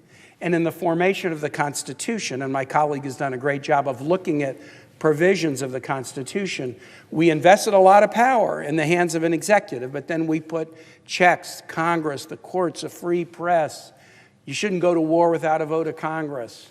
The appropriations power was for Congress, not the president. We put all these checks in place to stop the reality of tyranny. And as we round the corner into 250 years of American democracy, we are a nation looking in the mirror and asking ourselves the question of whether we still believe in democracy over tyranny. Do we still believe it? In 1776, 30% of Americans were for monarchy. When we tell the story of the revolution, it wasn't that 100% of Americans believed in democracy. 30% were for tyranny and monarchy. It was what they knew, or they had a financial tie, or a family tie to England, or maybe they were worried that democracy would be too messy. It wasn't a foregone conclusion that democracy would be the choice. Every generation has to answer the question for itself. Do we still prefer in democracy over tyranny? And as we face this 250th anniversary of the nation's birth, we're confronted with that. I've handed my colleague a photo. I had hoped to have it on a poster, but the photo was taken today.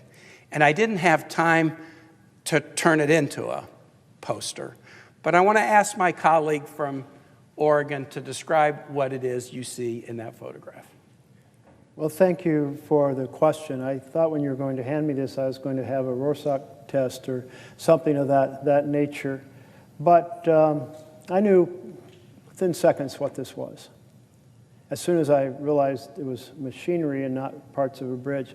But this is the demolition at the White House to prepare for some $300 million ballroom. At least that's what I'm nominating as my answer. And I would yield you a question if you would like to follow up. I would love to ask a follow-up question if the senator would allow. I will indeed. Question. You know what a metaphor is. A metaphor is something that not only stands for itself, but it stands for something else. As you look at that picture of the White House being demolished today, at the very time as you were standing on this floor talking about authoritarianism hurting the institutions that were put in place 250 years ago, what is your feeling about the true significance of this demolition project going on at the other end of Pennsylvania Avenue?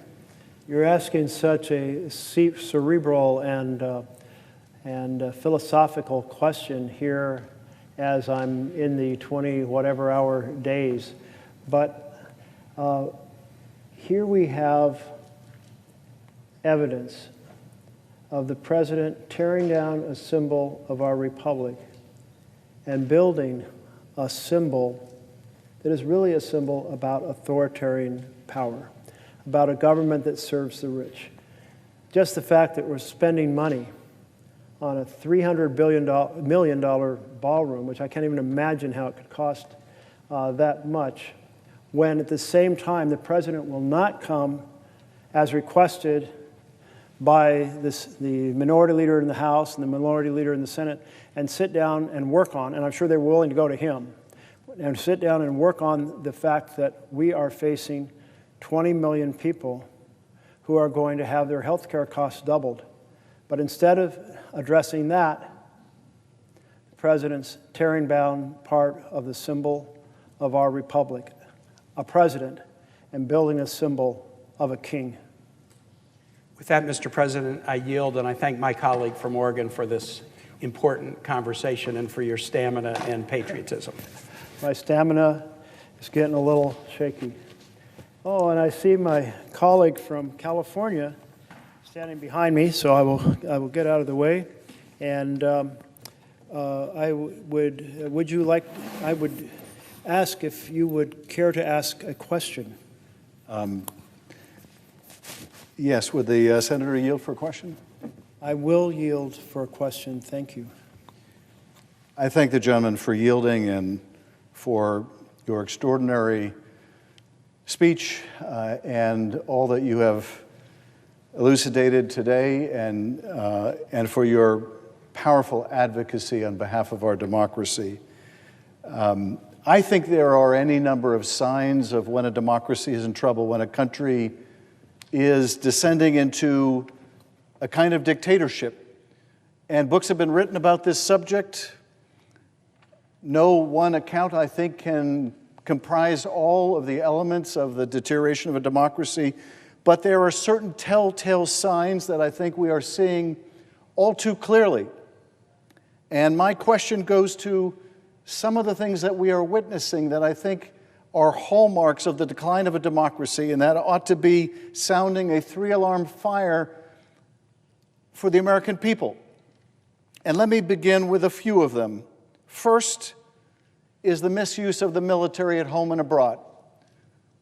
When a president begins to use a military for impermissible purposes, when a president deploys American forces in violation of the law to American cities, when a president assembles top leadership, flag officers, generals, admirals, and tells them that our cities are to be military training grounds, that there is an enemy within, it is as sure as anything a sign of a democracy in trouble, of a democracy in decline. When troops are rappelling from Black Hawk helicopters, not in Somalia, but in Chicago, it is the most visible sign of a democracy in trouble. This is, as we all know, in violation of the law which prohibits the use of our military for domestic law enforcement purposes. Likewise, the misuse of the military abroad without the authorization of Congress, another sign of the deterioration of our democracy, when a president arrogates to himself the power to blow ships up in the Caribbean or now in the Pacific without any authority, in violation of law and Constitution. It is another sign of the president arrogating the military power to himself, to the person of himself, not to the Constitution, not to his core responsibilities, but to himself. Number two, among the dozen or so most virulent signs of the decline of our democracy, of the risk of an authoritarian regime taking hold in this country, are the attacks on our universities. We see this in Hungary and elsewhere when rulers start to attack the independence, the academic freedom of our universities. It is a sure sign of a democracy in trouble when a president tries to dictate by withholding federal funds, the lifeblood of research universities, withholds those funds unless an academic institution agrees to adopt its cultural agenda or to fire certain faculty or to allow it to have some kind of a monitor, some kind of a big brother overseeing what takes place in our universities. It is a sign of a democracy in decline. Number three, when an administration, when a ruler goes after the right of representation by attacking lawyers, law firms, legal professionals, and saying, "Thou shalt not represent this cause which is deeply unpopular to me. You shall not take on this client who is antagonistic to me. You shall not hire this lawyer who is a personal enemy of mine." That is antithetical to the history of our democracy and all democracies. John Adams, prior to becoming president, took on one of the most unpopular cases in American history, representing British soldiers who participated in the Boston Massacre. And why did he do that? Why take on such an unpopular cause? Because he understood the importance to a democracy of the right of representation. Number four of the signs that our democracy is in deep, deep trouble is the abuse of the Justice Department to go after the president's enemies and to protect his friends. It is in actions like in the state of Virginia, the firing of a U.S. attorney who believes that a prosecution is not warranted, notwithstanding the personal injunction of the president that thou must prosecute